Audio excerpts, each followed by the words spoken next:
अगर आपको पता चले कि आप Brought to you by ITIL and Higher.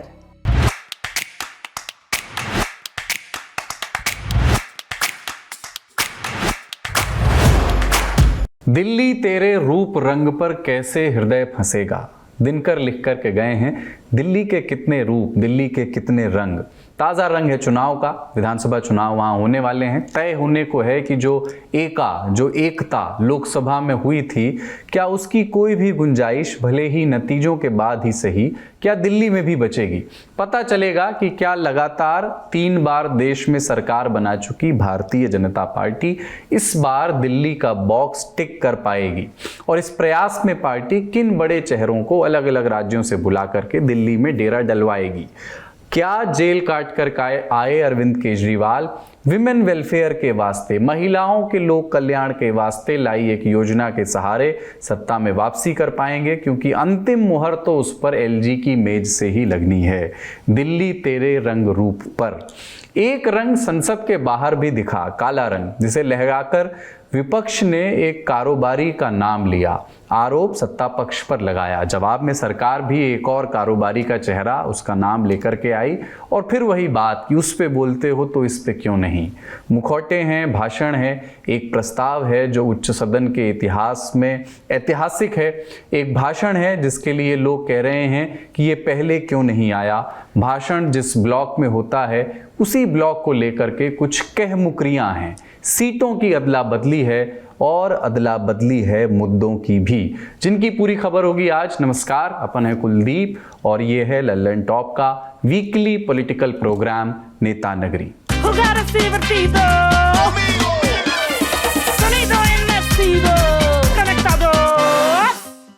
तो नेता नगरी के इस सत्र में दिल्ली विधानसभा चुनाव पर बात करेंगे, उसके पहले के माहौल पर बात करेंगे। तारीखें अभी आई नहीं हैं पर सूचियां आने लगी हैं। इस सत्र के हमारे मेहमान हैं कुमार कुणाल, आप सीनियर एडिटर हैं इंडिया टुडे ग्रुप के साथ, दिल्ली और दिल्ली की राजनीति को लंबे समय से कवर कर रहे हैं, जाने पहचाने चेहरे नेता नगरी के। हिमांशु मिश्रा भी हमारे साथ हैं, आप पॉलिटिकल एडिटर हैं इंडिया टुडे ग्रुप के।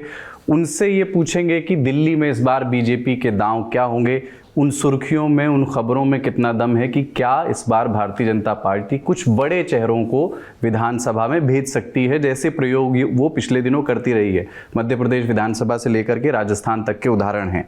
और अमित भारद्वाज जो आम आदमी पार्टी से जुड़ी खबरों पर नजर रखते हैं दिल्ली में, वो भी थोड़ी देर में शामिल होंगे। कुमार कुणाल जी, आपसे शुरुआत करते हैं। फर्स्ट थिंग फर्स्ट, आम आदमी पार्टी का चुनावी कैंपेन और सूचियां भी जारी करने की जो गति है, अभी 2 सूची आ गई है उनकी, ऐसा लगता है उन्होंने बहुत टाइमली पहले से शुरू कर दिया है। भारतीय जनता पार्टी अभी उतनी सक्रिय दिख नहीं रही है।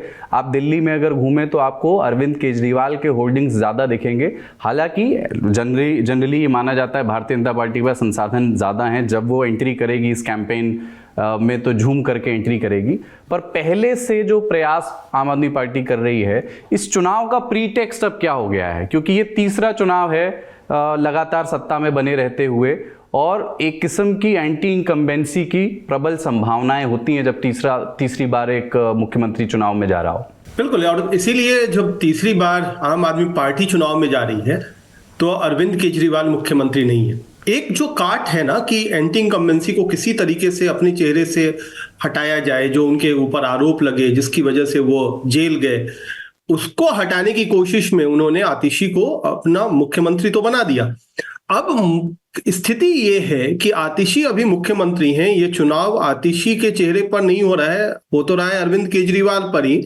लेकिन आतिशी को मुख्यमंत्री बनाने का जो दांव था वो 2 तरीके से बहुत महत्वपूर्ण था। एक तो कि अरविंद केजरीवाल मुख्यमंत्री की कुर्सी पर नहीं रहेंगे और उससे वो कुछ सहानुभूति हासिल करें कि देखिए हमारे खिलाफ जो साजिश हुई, और जो बीजेपी पर लगातार वो आरोप लगाते भी रहते हैं। ऐसी स्थिति में वो अरविंद केजरीवाल अपनी कुर्सी किसी और को दे करके, एक महिला नेता को दे करके वो बाहर आ गए और कहा कि देख अब पब्लिक को डिसाइड करना है कि वो किसे चुनती है।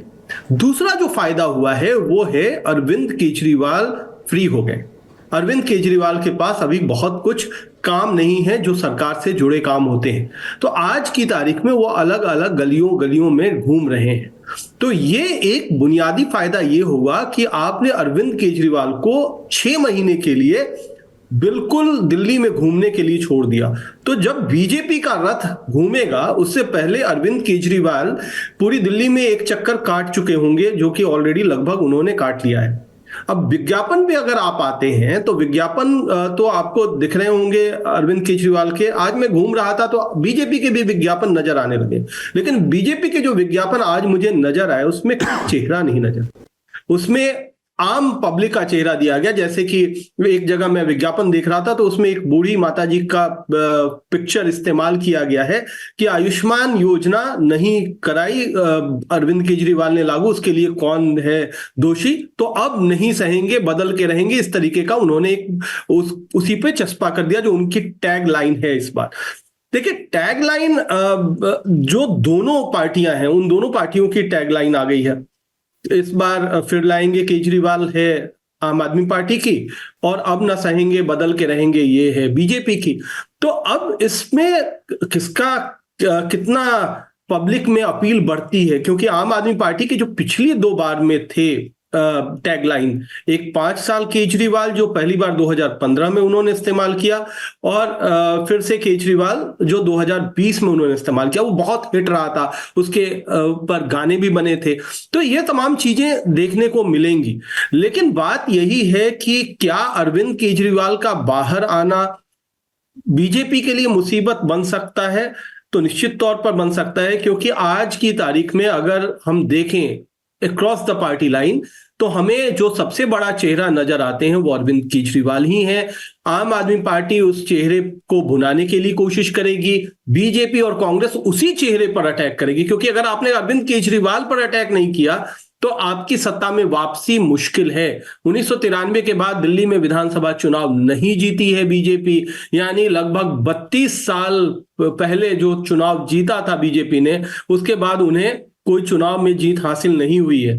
तो ये दिलचस्प देखने के लिए मिलेगा कि क्या 32 साल बाद कोई विधानसभा चुनाव दिल्ली में जीत पाती है। और 32 साल पहले भी जब चुनाव जीता था तो एक चीज हमें ध्यान में रखना पड़ेगा कि तब जनता दल बहुत नया नया आया था, और जनता दल ने बहुत गजब का प्रदर्शन किया था 1993 के चुनावों में, और उसी वजह से कांग्रेस का वोट बैंक जनता दल की तरफ शिफ्ट हो गया था। क्या वो करिश्मा कांग्रेस कर दिखाएगी?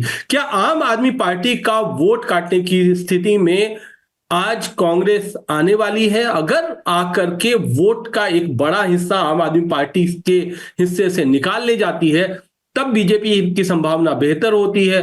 अगर त्रिकोणीय मजबूत संघर्ष होता है तो बीजेपी की स्थिति रिलेटिवली बेहतर होगी, और अगर त्रिकोणीय संघर्ष होता है लेकिन कमजोर रहती है, जैसे पिछली बार 4.5% वोट पर कांग्रेस सिमट गई थी, अगर वही हालत होती है तो फिर से बीजेपी को मुश्किलों का सामना करना पड़ेगा, वो चाहे चेहरा कोई भी दे ले। लेकिन अभी जो स्थिति समझ में आ रही है वो इतना मेरे हिसाब से यही अभी तक दिखाई पड़ रहा है। कांग्रेस पर एक बार फिर से हम लौटेंगे और थोड़ा ठहर करके आराम से बात करेंगे, पर हिमांशु जी हैं तो एक बार भारतीय जनता पार्टी की रणनीति पर समझते हैं। हिमांशु जी, बीजेपी के लिए बहुत महत्वपूर्ण चुनाव है ये। 2015 बीजेपी हारी दिल्ली में, 2019 बहुत ही बुरी तरह हारी विधानसभा चुनाव, और ये तीसरा चुनाव अब होने जा रहा है। अगर ये तीसरा चुनाव भी भारतीय जनता पार्टी दिल्ली विधानसभा का हारती है तो ये नरेंद्र मोदी की अगुवाई वाली भाजपा का एक प्रदेश में लगातार तीसरी बार पराजय होगी, जो कि बहुत अच्छा रिफ्लेक्ट नहीं करता है। अभी झारखंड में हेमंत सोरेन ने वो दूसरी बार करके दिखाया तो उस पर तमाम आर्टिकल लिखे गए कि ये किला जो है अभेद्य है, पर तीसरी हार, एक 3 का जो सेंटिमेंट होता है, रूल ऑफ 3, उसका एक इम्पैक्ट अलग होता है। तो इस चुनाव में एक आम आदमी पार्टी के एक नेता से मेरी बात हो रही थी तो उन्होंने ये बात कही कि महाराष्ट्र और हरियाणा जो हाल के 2 विधानसभा चुनाव के नतीजे हैं उनको ध्यान में रखते हुए हम भी इस बात को मेक श्योर कर रहे हैं कि अति आत्मविश्वास में ना आए और पूरे जोर से चुनाव लड़ें, और पहले से तैयारी भी उसकी रखें। इसीलिए टिकट वगैरह भी बहुत बदले गए, उस पर मैं आऊँगा। लेकिन बीजेपी के पॉइंट ऑफ व्यू से इस चुनाव को जीतना कितना महत्वपूर्ण है, उसके लिए बीजेपी किस हद तक जाने वाली है इस बार, रणनीतिक तौर पर कौन से बिंदु हैं जो अभी स्पष्ट है? देखिए, मुझे लगता है रणनीतिक तौर पर भारतीय जनता पार्टी बहुत स्पष्ट इस बार लड़ाई लड़ना चाहती है, क्योंकि 15 और 20 का चुनाव बहुत बड़े मार्जिन के साथ चुनाव हारी है भारतीय जनता पार्टी। जैसे कुणाल भी बता रहे थे कि 2015 का चुनाव में 67 सीटें, उससे पहले 2013 का जब विधानसभा चुनाव हुआ था कुणाल, ये बिल्कुल ठीक कह रहे हैं। उस टाइम भारतीय जनता पार्टी को 32 सीटें मिली और आम आदमी पार्टी को 28 सीटें मिली थी और उन्होंने जाके कांग्रेस के साथ सरकार बनाई थी। गठबंधन की जो 49 दिन चली थी और उसमें कांग्रेस का वोट प्रतिशत जो है वो लगभग 20% के आसपास रहा था, तो उसका फायदा भारतीय जनता पार्टी को मिला था और 1993 की घटना का जिक्र उन्होंने कर ही दिया है। भारतीय जनता पार्टी की ये बिल्कुल कोशिश होगी कि जो बड़े चेहरे हैं आम आदमी पार्टी के, कांग्रेस के कद्दावर चेहरे जो है वो भारतीय जनता पार्टी में आए। कांग्रेस से कद्दावर चेहरे उनके पास आ चुके हैं, राजकुमार चौहान है, अरविंदर सिंह लवली है, नसीब सिंह है, ये तमाम चेहरे आए हैं। लेकिन अभी कुछ और चेहरे हैं जो अपनी सीटों पे मजबूत हैं, लेकिन ना 13 का चुनाव जीत पाए, ना 15, ना 20 का। तो ऐसे कई चेहरों को लाया जाएगा। आम आदमी पार्टी के भी बड़े चेहरों को शामिल कराने की एक मुहिम जो है भारतीय जनता पार्टी मुझे लगता है जल्दी ही शुरू करेगी। कैलाश गहलोत को लेकर आए, लेकिन उसके बाद भारतीय जनता पार्टी के तमाम नेताओं को जिस तरीके से ज्वाइन कराया गया आम आदमी में, उससे भारतीय जनता पार्टी को थोड़ा सा झटका लगा। और एक चीज कुणाल ने अभी शायद इस चीज का जिक्र नहीं किया कि एक परिवर्तन यात्रा जो भारतीय जनता पार्टी निकालने वाली थी उसको पोस्टपोन कर दिया गया है। उसका कारण ये दिया गया है कि सारे 7 सांसद जो है वो दिल्ली में व्यस्त हैं, तो 20 दिसंबर के बाद जो है यात्रा निकाली जाएगी या इतनी जल्दी यात्रा निकाल के उसका इम्पैक्ट जो है बाद में नहीं पड़ पाएगा। ये सब चीजें जो है भारतीय जनता पार्टी टाल मटोल वाली कर। भारतीय जनता पार्टी ने इस बार ये सोचा है कि प्रवेश वर्मा उनको चुनाव लड़ाया जाए, रमेश बिधूड़ी जो दक्षिण दिल्ली से सांसद थे उनको चुनाव लड़ाया जाए। इस तरीके के तमाम बड़े चेहरों को जो है वो पार्टी उतारना चाहती है। बरखा सिंह है जो दिल्ली वुमेन कमीशन की चेयरमैन होती थी कांग्रेस में जब वो विधायक थी, उसके बाद उनको फिर से आरके पुरम सीट से मैदान में उतारा जा सकता है। तो कई ऐसे चेहरे हैं जहां भारतीय जनता पार्टी नए प्रयोग करना चाहती है। मालवीय नगर से सतीश उपाध्याय को उतारना, लेकिन रमेश बिधूड़ी ये चाहते हैं कि उनको कालका जी से लड़ाया जाए, वो उनके लिए ज्यादा सेफ रहेगा। जहां आतिशी जहां से चुनाव जीत कर आई हैं, जो मुख्यमंत्री है, लेकिन पार्टी चाहती है वो तुगलकाबाद से लड़े। इसी तरीके से कैलाश गहलोत जो है वो चाहते हैं कि वो बिजबासन से चुनाव लड़ लें, जहां से सत्यपाल राणा जीतते रहे हैं। लेकिन अब वो कैलाश गहलोत पार्टी चाहती है वो नजफगढ़ सीट से लड़े। मैं कुलदीप एक छोटी सी घटना बताता हूँ जी। 2015 में किरण बेदी कैंपेन कर रही थी और वहां उस सीट के इंचार्ज थे आज के बड़े व्यक्ति, वो कॉन्स्टिट्यूशनल पोस्ट पे हैं आज, और उन्होंने पार्टी की ब्रीफिंग में ये कहा कि ये चुनाव हार जाएंगी। तो उनसे कहा गया भाई क्यों हार जाएंगी, तो उन्होंने कहा नहीं हार जाएंगी क्योंकि ये कह रही हैं कि पिछले 20 सालों से कृष्णानगर सीट पे काम ही नहीं हुआ। तो उनसे कहा गया क्यों, तो उन्होंने कहा भाई ये जो कह रहे हैं उसका कारण ये है कि उस सीट पर हमारी पार्टी के पिछली बार के मुख्यमंत्री पद के चेहरे और पार्टी के बड़े नेता हर्षवर्धन चुनाव लड़ते रहे और वो कह रही है इस सीट पे काम नहीं हुआ है। तो पार्टी के कार्यकर्ताओं में भी नाराजगी है और किरण बेदी चुनाव हार गई। आप अंदाजा लगाइए कि भारतीय जनता पार्टी के लिए कितना बड़ा सेटबैक था वो, कि 283 सीटों के साथ भारतीय जनता पार्टी ने 14 में सरकार बनाई और 67 सीटें आम आदमी पार्टी 70 में से जीत जाए 15 के विधानसभा चुनाव में जनवरी में। ये उनके लिए बहुत कहें कि चोट पहुंची थी। 2020 में 62 सीटें जो है वो आम आदमी पार्टी जीत गई। इस तरीके की स्ट्रेटेजी काम की। तो भारतीय जनता पार्टी की इस बार स्ट्रेटेजी जो है वो मुझे लगता है थोड़ी सी चेंज होगी। जो फ्री बीज है, जिसे भारतीय जनता पार्टी कहती थी कि रेवड़ियां बांटते हैं और रेवड़ियों के नाम पे चुनाव जीतते हैं, भारतीय जनता पार्टी भी पिछले कुछ चुनाव में रेवड़ियां बांट रही है। कर्नाटक के विधानसभा चुनाव के बाद जितने चुनाव हुए उनमें भारतीय जनता पार्टी ने भी फ्री बीज का ऐलान किया, चाहे वो राजस्थान हो या मध्य प्रदेश हो, छत्तीसगढ़ हो, महाराष्ट्र हो, अगर आप महाराष्ट्र हो, तमाम चुनावों में। और अगर आप देखेंगे जैसे ही ये 1000 की स्कीम लेके आए महिलाओं के लिए, भारतीय और ऑटो ड्राइवर्स के साथ उनको जो 7 गारंटी दी है उस पर भी भारतीय जनता पार्टी ने कहा हम भी ये गारंटी देंगे। तो भारतीय जनता पार्टी भी फ्री बीज के जरिए जो अपने नैरेटिव को सेट करना चाहती है, उसे ये मालूम है कि अगर ये नहीं किया तो उसका इम्पैक्ट जो है बहुत गलत जाएगा।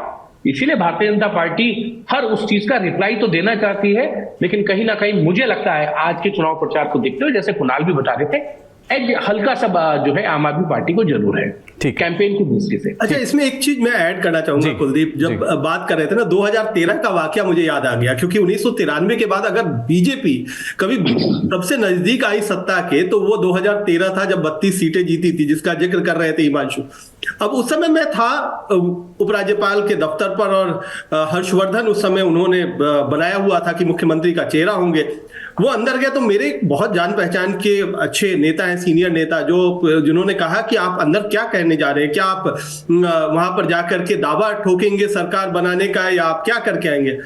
तो उन्होंने कहा कि हम अभी तक हमने कोई फैसला नहीं लिया है, लेकिन तो ये सजेशन उन्हें दिया गया कि 7 दिन का आप वक्त मांग के आइएगा, और 7 दिन में हम कोशिश कर लेंगे और हम सरकार बना लेंगे, इतना आश्वस्त थे। लेकिन हर्षवर्धन अंदर गए और बाहर निकल करके उन्होंने ये ऐलान कर दिया कि हम सरकार नहीं बनाने जा रहे। ये आज भी कई सारे जो लोग जिनसे बात होती है बीजेपी में, वो मानते हैं कि ये सबसे बड़ा ब्लंडर था कि हर्षवर्धन अंदर गए, उन्होंने समय नहीं मांगा सरकार बनाने के लिए, उन्होंने सीधे हथियार डाल दिए क्या कि हम नहीं बना सकते, और बाहर निकल करके प्रेस जो इंतजार कर रही थी उनके सामने उन्होंने ऐलान भी कर दिया। दूसरा मौका मिला उन्हें कि जब कांग्रेस के 49 दिन के बाद अरविंद केजरीवाल ने इस्तीफा दे दिया और राष्ट्रपति शासन लागू था, कांग्रेस के पास 8 विधायक थे, उनमें से 6 टूटकर कांग्रेस में जाने वाले, कांग्रेस से टूटकर बीजेपी में जाने वाले थे। उसमें आपको मैं बता दूं कि कई मुस्लिम विधायक थे जो जाने के लिए तैयार बैठे थे, क्योंकि उनमें 8 विधायकों में ज्यादातर मुस्लिम विधायक थे। वो भी उस समय ज्यादा बेहतर बता पाएंगे हिमांशु, जहां तक मुझे जानकारी है कि तब अरुण जेटली बहुत ज्यादा मजबूत हुआ करते थे, केंद्र में सत्ता थी। उन्होंने समझाया अपनी पार्टी को कि हम जीत जाएंगे, ऐसे ही हमें किसी के बैसाखी पे चुनाव सरकार बनाने की जरूरत नहीं है, अभी चुनाव होगा तो हम जीत जाएंगे और उसके बाद 2015 में चुनाव करवाएंगे। और क्या हुआ उसके बाद तो वो सारी चीजें इतिहास है कि 67 सीटें आई। तो ये कई बार अति आत्मविश्वास भी किस तरीके से भारी पड़ जाता है, वो भी इसका उदाहरण है। और दिल्ली बिल्कुल अलग पिच है, वो अभी हमने देखा है ना क्या कि कैसे ऑस्ट्रेलिया ने एक मैच के बाद उन्होंने वापसी की है, तो उसी तरीके का कुछ खेल चलता है। दिल्ली की पिच बिल्कुल अलग खेलती है। तो ये इंटरेस्टिंग है कि क्या हुआ और कैसे हुआ। तो 93 में शायद सरकार बन गई रहती तो लोग कहते हैं और बीजेपी वाले ही मानते हैं कि अरविंद केजरीवाल फिर शायद आज की तारीख में इतने बड़े नेता नहीं बन पाते। कुणाल, अगर एलजी हाउस में थे तो मैं नितिन गडकरी के घर पर था। नितिन गडकरी के घर इसलिए था क्योंकि नितिन गडकरी 2013 में भारतीय जनता पार्टी के दिल्ली के चुनाव प्रभारी थे और हर्षवर्धन मिलकर गए थे। ये बात सही है जो कुणाल कह रहे हैं कि नितिन गडकरी ने उन्हें बहुत समझाया और ये कहा कि आप समय ले लीजिएगा, कि हमको समय दे दीजिए, हम सरकार बना लेंगे, आप हमें 1 हफ्ते का टाइम दीजिए क्योंकि हम सिंगल लार्जेस्ट पार्टी हैं। कांग्रेस के पास 8 सीटें थी, वो जीते थे। 28 सीटें जो हैं वो आम आदमी पार्टी पे थी। आप इंतजार मत कीजिएगा, आप सरकार बनाने का दावा पेश कर दीजिए, बाकी का काम मैं संभाल लूंगा, किस तरीके से जुगाड़ से सरकार बन सकती है। लेकिन हर्षवर्धन ने उनकी सुनी नहीं और जो किस्सा कुणाल ने समझा दिया है और बता भी दिया है। एक घटना मैं बता देता हूं, जो बात कुणाल कह रहे हैं कि 6 विधायक टूटने वाले थे, उनमें एक बड़े विधायक कांग्रेस के जो आज बड़े पद पर हैं दिल्ली में, उनमें वो भी थे। और प्रहलाद सिंह साहनी जो चांदनी चौक से कांग्रेस के विधायक होते थे, वो थे। प्रहलाद सिंह साहनी ने बाद में कंप्लेन भी की, मेरे घर पे कुछ लोग आए थे और वो चाहते थे कि मैं भारतीय जनता पार्टी को जो है समर्थन दे दूं। इस तरीके के कई विधायक थे और 3 विधायक आम आदमी पार्टी के भी टूटने के लिए तैयार थे, जिनमें एक मुस्लिम विधायक थे और एक विधायक जो है वो पालम के नियर एक सीट है वहां ब्रिजवासन, शायद मेरे को लगता है कैप्टन सहरावत, जो बाद में टूट भी गए, ठीक हुआ तो कैप्टन सहरावत थे, कैप्टन सहरावत थे, जो बाद में चले भी गए, देवेंद्र सहरावत जी। तो वो लोग थे जो टूट सकते थे और नितिन गडकरी ने पूरी तरीके से फील्डिंग सजा भी दी थी। बॉलर ही अगर बॉल ढंग से नहीं डाले तो आप फील्डिंग कैसी भी सजा लीजिए, 6 पड़ गया और अरविंद केजरीवाल की वहां लॉटरी लगी। और जब सरकार 49 दिन की चली गई और 14 में सरकार बन गई भारतीय जनता पार्टी की, तो एक बार फिर कवायद शुरू हुई जिसमें एक विधायक मुझे जहां तक ध्यान आता है संदीप सिंह सुल्तानपुर माजरा से हैं। कुणाल मैं ठीक कह रहा हूं? के ऊपर जो एक वीडियो जिन पर बाद में आरोप लगे जी बिल्कुल वो और कुछ और विधायक आने के लिए भारतीय जनता पार्टी में तैयार थे।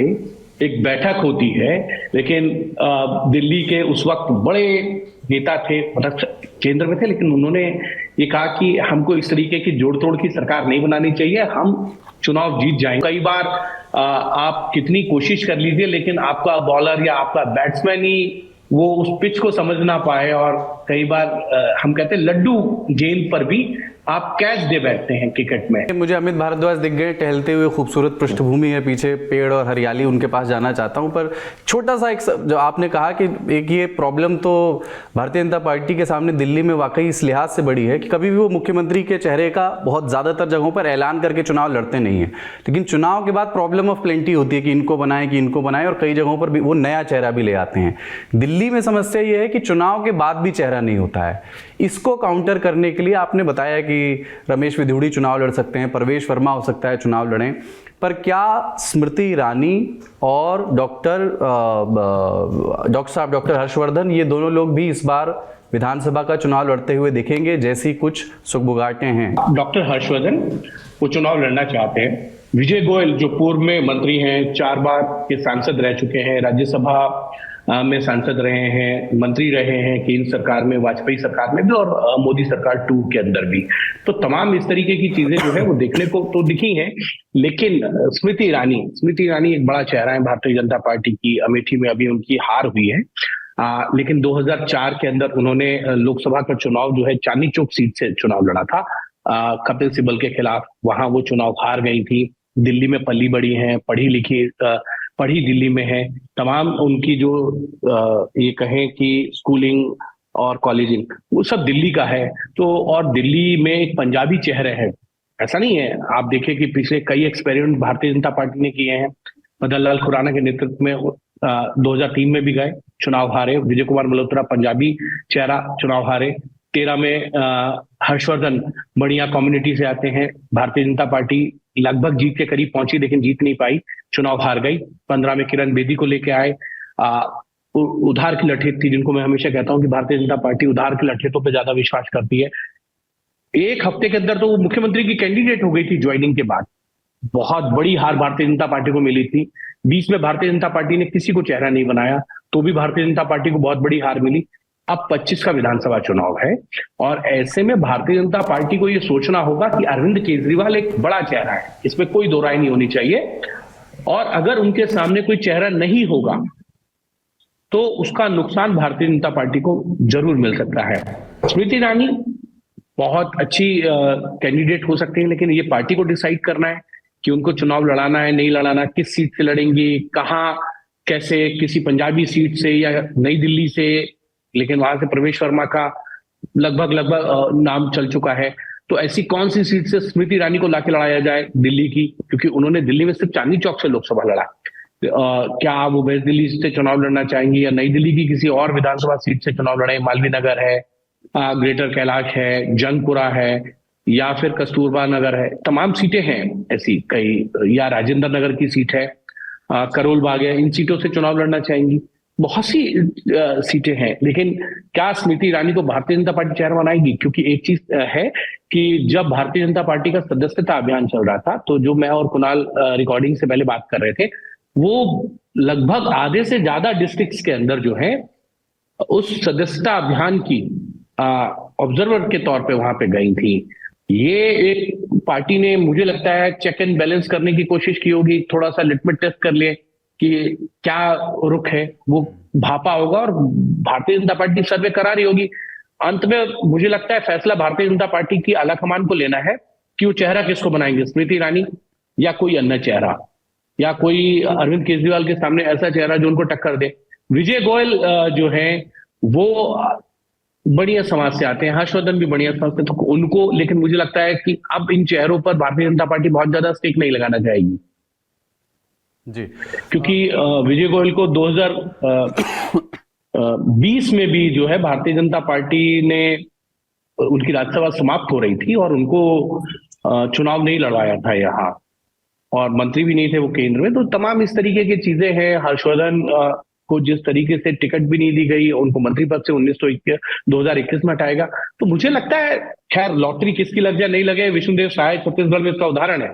2019 के लोकसभा चुनाव में उनका टिकट काट दिया था लोकसभा का। लेकिन फिर भी बहरहाल पार्टी ने सर्वे कराए होंगे और सर्वे के आधार पर बीजेपी तय करेगी कि मुख्यमंत्री के चेहरे के साथ जाना है या नहीं जाना है। भारद्वाज जी के पास चलते हैं। अभी वो दिल्ली की मुख्यमंत्री से साक्षात्कार कर रहे थे, इसलिए थोड़ी देर से शामिल हुए। अमित जी, थोड़ा सीधा सवाल है, पर सोशल मीडिया पर ये किस तरह की अफवाह चल रही है और ये लोग ये लिख रहे हैं कि साहब इस बार जब चुनाव होगा और आम आदमी पार्टी अगर फिर से सत्ता में आती है तो दिल्ली के शिक्षा मंत्री होंगे अवध ओझा और दिल्ली के मुख्यमंत्री या तो मनीष सिसोदिया होंगे या आतिशी बनी रहेंगी, और अरविंद केजरीवाल के लिए ये चुनाव केंद्र की राजनीति में का प्रस्थान बिंदु होगा। कुलदीप, देखिए, कयास लगाए जा सकते हैं, सोशल मीडिया होता भी है कयास लगाने के लिए, अच्छा होता है। पॉलिटिकल थ्योरीज आप यहाँ पे फ्लोट करते हैं, कुछ क्लिक कर जाता है और ज्यादातर गिर जाते हैं। लेकिन फिलहाल तस्वीर स्पष्ट है, 2025 आम आदमी पार्टी माने अरविंद केजरीवाल चुनाव होगा। अगर आम आदमी पार्टी चुनाव जीतती है तो मुख्यमंत्री अरविंद केजरीवाल ही होंगे, क्योंकि मैंडेट दिल्ली की जनता ना तो आतिशी के चेहरे को दे रही होगी, ना ही मनीष सिसोदिया के चेहरे को दे रही होगी। वो मैंडेट होगा अरविंद केजरीवाल के लिए। अगर वो जीतते हैं चुनाव, जिस बात को लेकर पार्टी फिलहाल कॉन्फिडेंट दिखती है कि उनके अपने इंटरनल सर्वेज में वो चुनाव कंफर्टेबली जीतते हुए दिखाई दे रहे हैं। लेकिन और आप ये भी कम्युनिकेशन को भी ध्यान रखिए कि हर विधानसभा में जब कार्यकर्ता सम्मेलन और बूथ वर्कर्स की ट्रेनिंग कर रहे थे अरविंद केजरीवाल, तो बार बार रिपीट कर रहे थे कि 70 की 70 सीटों पे अरविंद केजरीवाल और आम आदमी पार्टी चुनाव लड़ रही है, आपका विधायक चुनाव नहीं लड़ रहा है। इसलिए आपकी शिकायत हो सकती है किसी विधायक से, आपकी लड़ाई हो सकती है विधायक से, और खास तौर पे मैसेजिंग काउंसलर्स के लिए भी थी, क्योंकि पहले तो आम आदमी पार्टी दिल्ली में एमसीडी में सत्ता में नहीं थी, लेकिन अब वो एक तरह से पॉजिटिव भी होता है तो विधानसभा में आपके लिए नेगेटिव भी होता है। तो काउंसलर्स को भी ये मैसेजिंग किया जा रहा था कि पार्टी सत्ता में रहेगी 25 में, तभी आगे की कार्रवाई हो पाएगी। इसलिए बार बार जो अरविंद केजरीवाल ने मूल मंत्र दिया है अपने कार्यकर्ताओं को कि 70 की 70 सीटों पे अरविंद केजरीवाल चुनाव लड़ रहे हैं, आम आदमी पार्टी का सिंबल चुनाव लड़ रहा है, ये मैसेजिंग अपने आप में क्लियर है कि 25 में शपथ तो अरविंद केजरीवाल ही लेंगे मुख्यमंत्री के तौर पे। और इसका कारण ये भी है कि जब उन्होंने मुख्यमंत्री के पद से इस्तीफा दिया था तब ये बात उन्होंने कही थी कि मैं मुख्यमंत्री के दफ्तर में तभी कदम रखूंगा, ऑफिस तभी संभालूंगा जब दिल्ली की जनता मुझे दोबारा चुनकर भेजेगी। तो ऐसे में ये अच्छा लगता है, पॉलिटिकल कॉन्स्पिरेसी हम कर सकते हैं, लेकिन फिलहाल ऐसा कोई रूट नहीं दिख रहा है जिसमें अरविंद केजरीवाल दिल्ली के मुख्यमंत्री के पद को छोड़ के और केंद्र की सत्ता की तरफ बढ़ेंगे। और बढ़ते भी हैं तो वहां फिलहाल क्या है, क्या लोकसभा की कोई सीट खाली होगी या राज्यसभा की कोई सीट खाली होगी, वो प्रश्न तो इस वक्त वो पॉसिबिलिटीज तो नहीं दिख रही है। हाँ, आप ये कंजंक्चर लगा सकते हैं कि 2029 के आसपास जब चुनाव और देश का पॉलिटिक्स बदल रहा होगा, क्या उसको भांपते हुए मनीष सिसोदिया को उत्तराधिकारी दिल्ली में बना के और जो राष्ट्रीय राजनीति है उसकी तरफ कदम रखेंगे।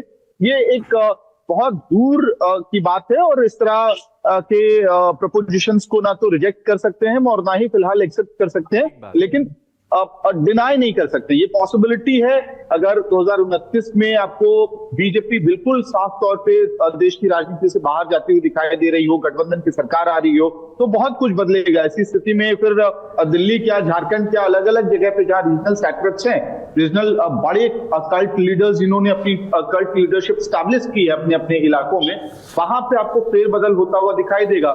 एक सवाल और लगे हाथ की महिला सम्मान योजना आम आदमी पार्टी लेकर के आई है और आम आदमी पार्टी के लीडर्स ये मानते हैं कि ये उनके लिए एक बड़ा इस चुनाव में एक बड़ा नैरेटिव, एक बड़ा कैच है, एक नई योजना वो लेकर के आए। चुनाव से ठीक पहले 1000 रुपए चुनाव से पहले वादा किया है, चुनाव के बाद 2100 रुपए से करने का वादा किया है। और पिछले कुछ राजनीतिक अनुभव कुछ विधानसभा चुनाव के बताते हैं, जो पश्चिम बंगाल से शुरू हुआ, फिर मध्य प्रदेश के, रिसेंटली हमने छत्तीसगढ़ में देखा, महाराष्ट्र में देखा। ये योजना एक राजनीति में फिलहाल चल रही है कि आप महिलाओं को डायरेक्ट बेनिफिट ट्रांसफर दीजिए, क्योंकि उससे एक पूरे घर में वो पहुंचता है।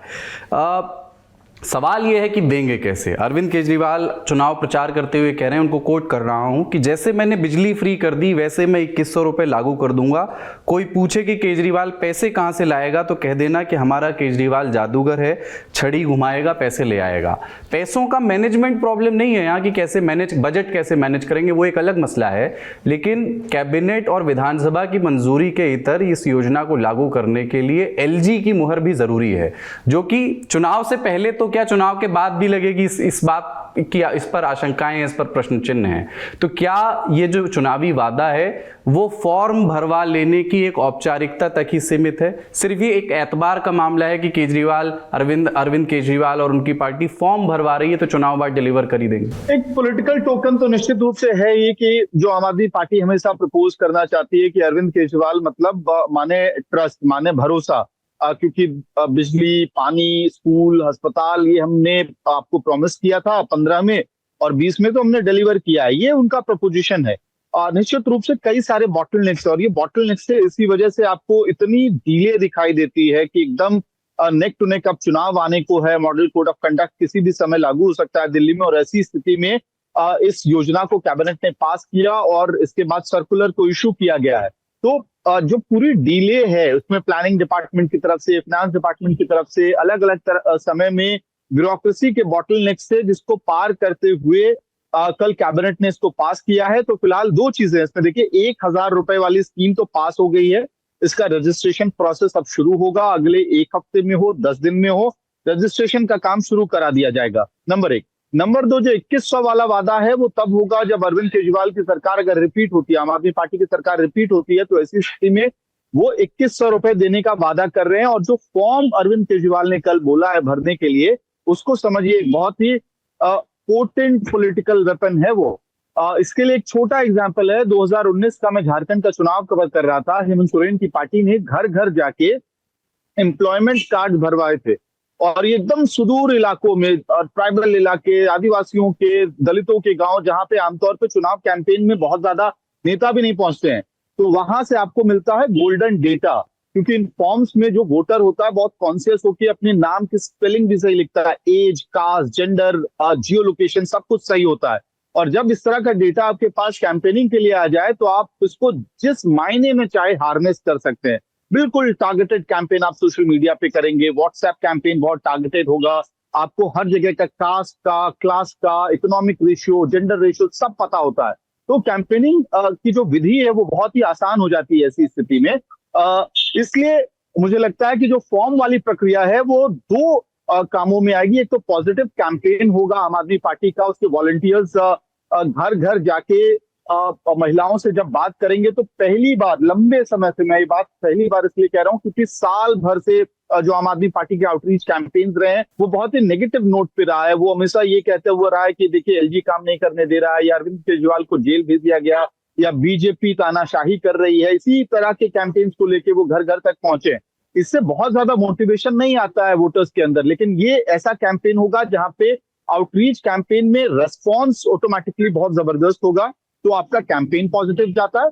और दूसरा, आपके पास बहुत ही शानदार गोल्डन डेटा, जिसको मैं अक्सर कहता हूं जब भी इस तरह के पॉलिटिकल पीसेस हम लोग लिखते हैं, तो वो जबरदस्त डेटा हाथ लगता है, तो उसको हार्नेस करने में बहुत आसानी होगी आम आदमी पार्टी को चुनावों में कैंपेन के दौरान। तो सवाल वही है कि 1000 रुपए का प्रोसेस तो शुरू हो रहा है, 2100 वाले के लिए प्रक्रिया जो है अब यहाँ से तेज होगी जब चुनाव खत्म होता है तब। और क्या एलजी मानेंगे नहीं मानेंगे, ये फिर उस वक्त का चैलेंज होगा आम आदमी पार्टी के लिए और अरविंद केजरीवाल के लिए। ये जो टाइमिंग है ना, जो मुख्यमंत्री महिला सम्मान योजना की है, ये बजट में आतिशी जब मुख्यमंत्री नहीं थी, सिर्फ वित्त मंत्री हुआ करती थी, तब उन्होंने घोषणा की। और उसको क्यों लाया गया दिसंबर तक, इसके पीछे आप थोड़ी समझिए। ये सिर्फ ये नहीं है कि ब्यूरोक्रेसी ने देर किया, ये जानबूझकर लाया गया है, क्योंकि पता था आतिशी को, अरविंद केजरीवाल को, कि ये योजना लागू नहीं हो पाएगी। इसमें बहुत सारे हर्डल्स हैं और उसको कहीं ना कहीं एलजी हाउस तक जब ये योजना पहुंचेगी तब तक उसमें कुछ ना कुछ व्यवधान पड़ जाएगा और उसके बाद ये लागू नहीं हो पाएगी। ये टाइमिंग भी चुन करके रखा गया है कि जब तक फॉर्म भरवाया जाए तब तक ये आचार संहिता लागू हो जाए और फिर कहा जाए कि हम 2100 कर देंगे।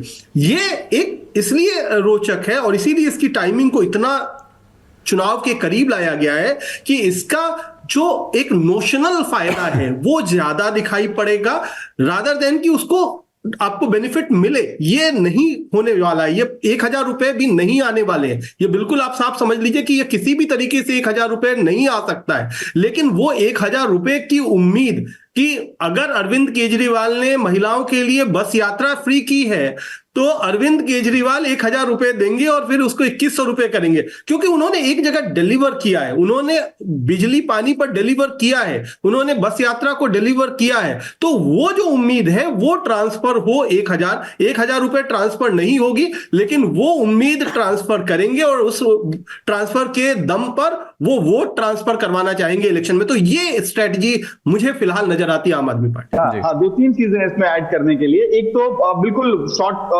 इमीडिएट मेमोरी वाला मामला तो है ही। बूस्टर डोज आपने लगा दिया, एक तरह से कह सकते हैं अपनी वोटर बेस में कि देखिए 1000 रुपए का वादा किया था अरविंद केजरीवाल ने, 2100 रुपए का भी वादा कर दिया, चुनाव के बाद होगा। और ये 2 अलग अलग प्रक्रियाएं हैं। जो फॉर्म भरने की बात मैं कह रहा हूं वो आम आदमी पार्टी के कार्यकर्ता लोगों के बीच जाके 2100 रुपए आपको चाहिए या नहीं चाहिए इसका फॉर्म भरवाएंगे। इसका कोई सरकारी कामकाज से लेना देना नहीं है और ये एक पॉलिटिकल कैंपेन होगा। उसकी गारंटी कौन लेगा कि एलजी जो है चुनाव बाद इस स्कीम को लागू होने देंगे? कैबिनेट के इस फैसले को पलट भी सकते हैं। और दूसरी एक इसी में एक सवाल अमित आपसे कि जैसे आम आदमी पार्टी ये बात कहती है कि उसके फाइनेंसेस पर बहुत गवर्नमेंट के फाइनेंसेस पर एलजी का बहुत कंट्रोल है और इसलिए इस योजना की भी एलजी को और संवैधानिक भी है वो तरीका यहाँ के लिहाज से, लेकिन चुनावी फाइनेंसेस भी तो मैनेज करने हैं आम आदमी पार्टी को और विज्ञापन ठीक ठाक दिख रहे हैं, ऐसा नहीं कि उसमें कोई कमी है। तो ये कैसे मैनेज हो रहा है पंजाब रूप से? विज्ञापन सरकार का या फिर पार्टी का? सरकार का, मतलब इस चुनाव के दौरान जो चुनाव प्रचार होगा मैं उसके बारे में पूछ रहा हूँ। तो चुनाव जब एमसीसी लग जाएगा तो वैसे ही जो प्रचार का खर्च है वो तो पार्टी को खुद उठाना होता है।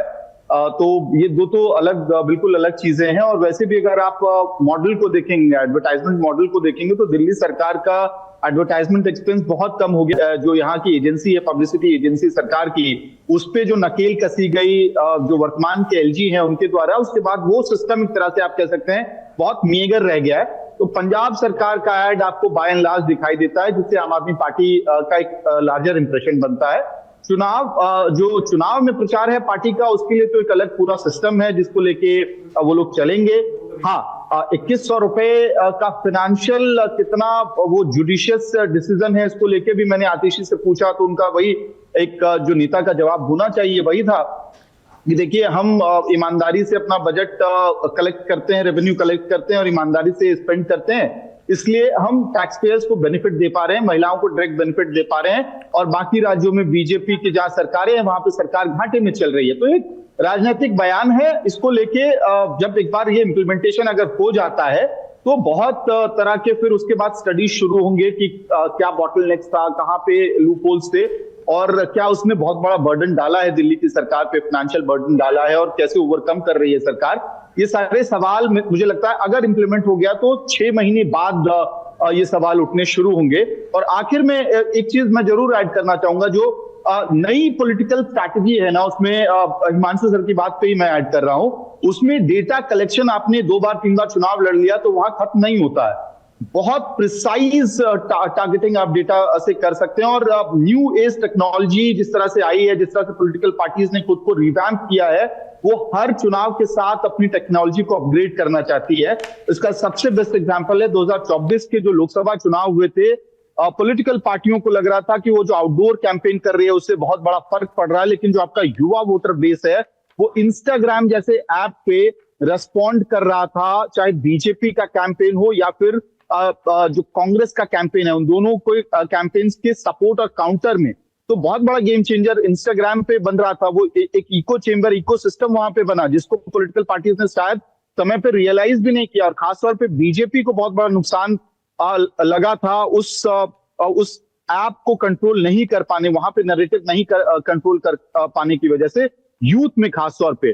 तो डेटा कलेक्शन एक ऐसा ड्राइव है जिसको बीजेपी और आम आदमी पार्टी, ये दो पार्टियां मैं खास तौर पे हमेशा मानता हूं कि लोग बहुत लीथल तरीके से आगे बढ़ते हैं, और इनको मुझे अभी भी भरोसा है कि जब वो 2100 रुपए वाला फॉर्म भरवा रहे होंगे तो पॉजिटिव कैंपेन महिलाओं के बीच लेके जाना, जहां महिलाएं खुद रिस्पॉन्ड कर रही हूं, उनका गोल्डन डेटा आपके पास आता है, आप टारगेटेड कैंपेनिंग करेंगे चुनाव के दौरान, एक एक व्हाट्सएप नंबर, आपका जो क्लास प्रोफाइलिंग है, लोकेशन प्रोफाइलिंग है, वो सब आपके पास करेक्ट होगा, तो वहां से हार्नेस करना बहुत आसान होगा। लेकिन क्या ये चुनाव पलटेगा, क्या ये गेम चेंजर होगा, ये मेरे मन में फिलहाल एक डाउट है, क्योंकि झारखंड में मेरा जो एक्सपीरियंस था जब मैं घूम रहा था अलग अलग इलाकों में, तो वहां पे आदिवासी महिलाओं के, मैं उली हाथियों का एक केस बताऊंगा जहां पे भगवान बिरसा मुंडा का जन्मस्थली जो है, वहां पे एक आदिवासी महिला ने मुझे बहुत स्पष्ट रूप से इंटरव्यू के दौरान कहा कि 1000 रुपए हेमंत सोरेन की सरकार हमें दे रही है, इसलिए हम वोट उन्हीं को देंगे। मैंने कहा कि बीजेपी तो 2100 देने की बात कह रही है। फिर जवाब आया कि नहीं, हम उनका फॉर्म भी नहीं भरेंगे, बीजेपी कितना भी देने को कहे, क्योंकि जिसने हमको फायदा पहुंचाया है हम उनको रिटर्न देंगे। ये बहुत दो टूक शब्दों में बात कही गई थी। तो एक लाइन तैयार होती है वहां से कि लॉयल्टी वोट बैंक शायद तब आपको तभी मिलेगा जब डिलीवरी हो गई है प्रॉमिस की। तो वो एक क्वेश्चन मार्क बना रहेगा कि दिल्ली में आपने अभी 2100 रुपए अनाउंस किया है, बीजेपी अगर 2500 रुपए अनाउंस करती है तो उस नैरेटिव को आप कैसे काउंटर करेंगे? और क्या, क्योंकि सिर्फ पहले आपने बिजली, पानी और बस जैसे जो स्कीम्स हैं जिसका आपने वादा किया था वो डिलीवर कर दिया, तो क्या उसी ट्रस्ट कार्ड पे इस बार फिर से वो ट्रांसलेट हो जाएगा? ये एक कैलकुलेशन है जो आम आदमी पार्टी को लगता है कि ऐसा होगा, लेकिन मुझे लगता है कि थोड़ा हम लोगों को वेट करना चाहिए चुनावों के आसपास, फिर महिलाओं से बात करके जब और वोटर्स खुलेंगे तब स्पष्ट होगा कि क्या सच में वो ट्रांसलेट हो रहा है उम्मीद पे, होप पे, या फिर इस बार डाउटफुल है मामला इस बड़े ट्रम्प कार्ड के बाद भी। वैसे राजनीति में हर तरह के उदाहरण मौजूद होते हैं। आपने झारखंड का उदाहरण दिया, छत्तीसगढ़ का उदाहरण ठीक उलट है। उसमें भूपेश बघेल की सरकार ने अपने वादे पूरे किए, जो उन्होंने एमएसपी का दाम बताया, अतिरिक्त उस पर बोनस के साथ उन्होंने धान भी खरीदा, लेकिन आखिरी समय पर वो पार्टी जो रमन सिंह के समय में सिर्फ सत्ता में थी छत्तीसगढ़ में, उन्होंने फॉर्म भरवाए और उनकी नारी सम्मान योजना, जिसका नाम वहाँ मातारी वंदन योजना था, उस पर लोगों ने भरोसा जताया। लेकिन मैं एक सवाल जिसको एड्रेस नहीं करेंगे तो ये बातचीत थोड़ी अधूरी रह जाएगी, कुमार कुणाल जी आपसे, कि आम आदमी पार्टी ने जैसे एक एंटी इनकम्बेंसी को टैकल करने का पिछले कुछ समय में उसका एक डिसेंट्रलाइजेशन का तरीका कुछ पार्टियों ने इजाद किया। बीजेपी ने बहुत सुंदर प्रयोग किया इस बारे में कि वे चेहरा नहीं बदलते हैं भले ही, लेकिन पार्टी अगर दूसरी या तीसरी बार चुनाव लड़ने जा रही है और वहां कैंडिडेट से नाराजगी है तो कैंडिडेट को बदल देते हैं। आम आदमी पार्टी ने इस बार कई विधायकों के, सिटिंग एमएलएस के टिकट काटे हैं, 3 अपने विधायकों की सीटें बदली हैं। तो क्या एंटी इनकम्बेंसी को जिस तरह से पार्टी एक्नॉलेज कर रही है, कम से कम कुछ सीटें ऐसी हैं जिनको लेकर के ये कहा जा सकता है कि पार्टी मान रही है कि यहां पर वो इस बार कंपैरेटिवली कमजोर होगी? भाई पिछली बार आ गई थी 67, जरूरी नहीं ना हर बार इस बार वही उसी मजबूती से पार्टी चुनाव लड़ेगी। देखिए, एक बार तो बिल्कुल साफ है कि एंटी इनकम्बेंसी है इस बार। ऐसा नहीं है कि अरविंद केजरीवाल जिस स्थिति में थे 2015 में और 2020 में 60 प्लस वाली स्थिति हमें ग्राउंड पर दिखाई नहीं देती है। कितनी है वो एंटी इनकम्बेंसी, इसको हमें धीरे धीरे चुनाव के करीब आने पर हमें इस बात का पता चलेगा। उसमें कई सारे फैक्टर हैं। उसमें यह भी फैक्टर है कि बीजेपी किस तरीके के उम्मीदवार देती है, क्योंकि बीजेपी अब उम्मीदवार की घोषणा में सबसे पीछे नजर आ रही है। और उसके पास जो पहले हिमांशु बता रहे थे कि कई बार उनके पास अच्छे चेहरे नहीं होते थे, इस बार प्रॉब्लम ऑफ प्लेंटी ज्यादा दिखाई पड़ रही है। अब कई सारे लोग हैं, जैसे मीनाक्षी लेखी का नाम जो चलाया जा रहा है, मीनाक्षी लेखी कस्तूरबा नगर से अब चुनाव लड़ना चाहती हैं। अब वहां पर नीरज बसोया को पार्टी ने ज्वाइन करवाया है, जो कि पूर्व एमएलए। अब उनको यही कह के दिया गया कि आपको हम चुनाव लड़वाएंगे। अब वहां पर अगर मीनाक्षी लेखी को दिया जाता है तो फिर ये जो कांग्रेस के पूर्व विधायक आए हैं उनके साथ क्या होगा? उसी तरीके से विश्वास नगर से नसीब सिंह, वहां पर 2 बार से जब 63 और 67 सीटें आम आदमी पार्टी जीत रही थी, तब भी ओपी शर्मा ने वो सीट निकाल करके दी है।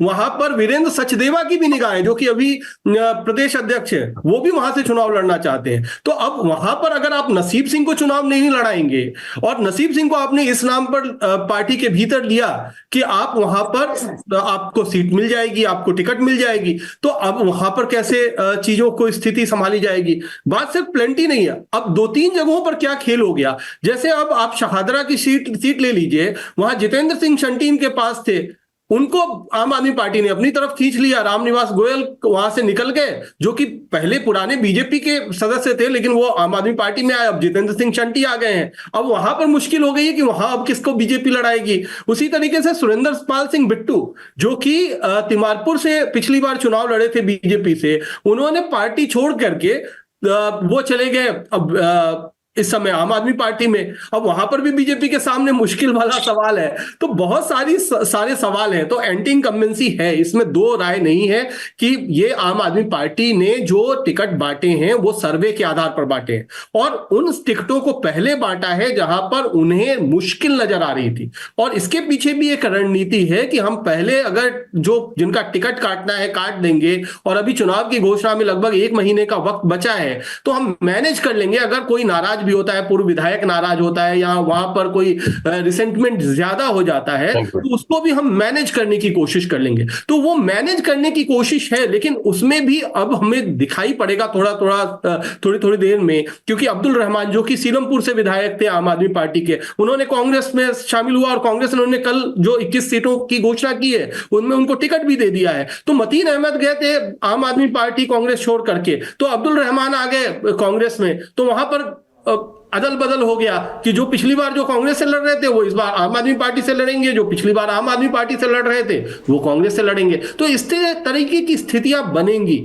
और ये एक बात और समझिए कि ये सिर्फ ट्रायंगुलर चुनाव नहीं है। जिस तरीके से जो AIMIM ने जो टिकट दिया है पूर्वी दिल्ली में जो दंगा के आरोपी हैं ताहिर हुसैन, उनको इस जो मेरी बात हो रही है उसमें AIMIM भी कुछ मुस्लिम सीटों पर अच्छा चुनाव लड़ने की तैयारी में, अगर वहां पर कुछ खेल गड़बड़ाता है तो ये और भी एंगुलर फाइट हो जाएगा। क्या चंद्रशेखर फैक्टर भी है? चंद्रशेखर फैक्टर कोण बनेगा उतना बीजेपी को फायदा होगा दिल्ली में। तो ये अब देखिए, दिल्ली में चंद्रशेखर की रैली हुई थी, इसलिए कुमार जी पूछ रहा हूं कि क्या चंद्रशेखर भी कोई फैक्टर है, कंसीडरिंग कि आम आदमी पार्टी के पास कोई बड़ा दलित फेस अभी भी वो स्टैब्लिश नहीं कर पाए, जिसको करते हैं स्टैब्लिश करने की, या तो वो पार्टी छोड़ जाता है या पार्टी उसे किनारे कर देती है। क्या चंद्रशेखर फैक्टर इस चुनाव में थोड़ा बहुत दिखेगा?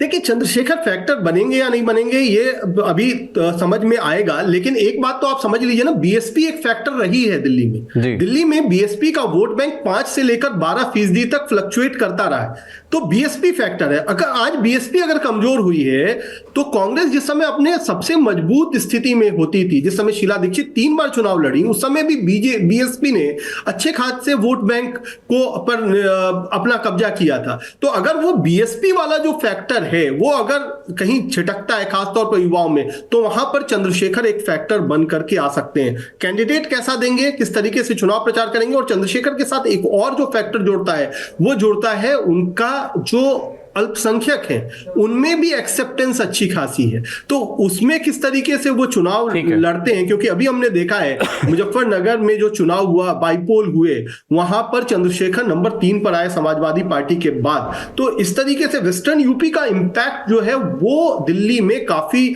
ज्यादा दिखाई देता है, खासतौर पर पूर्वी दिल्ली में, उत्तर पूर्वी दिल्ली में।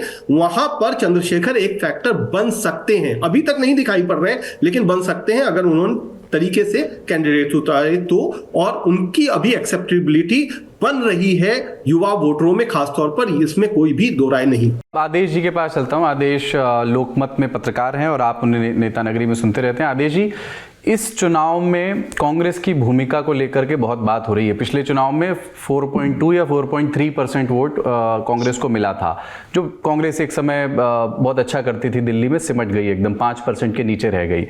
क्या ऐसी खबरें भी आई कि आम आदमी पार्टी से अलायंस को लेकर के भी बातचीत शुरू हुई थी और केसी वेणुगोपाल संपर्क में थे आम आदमी पार्टी के नेताओं के, लेकिन फिर वो बातचीत भी सफल नहीं हो सकी और कांग्रेस ने अपनी पहली सूची जारी कर दी।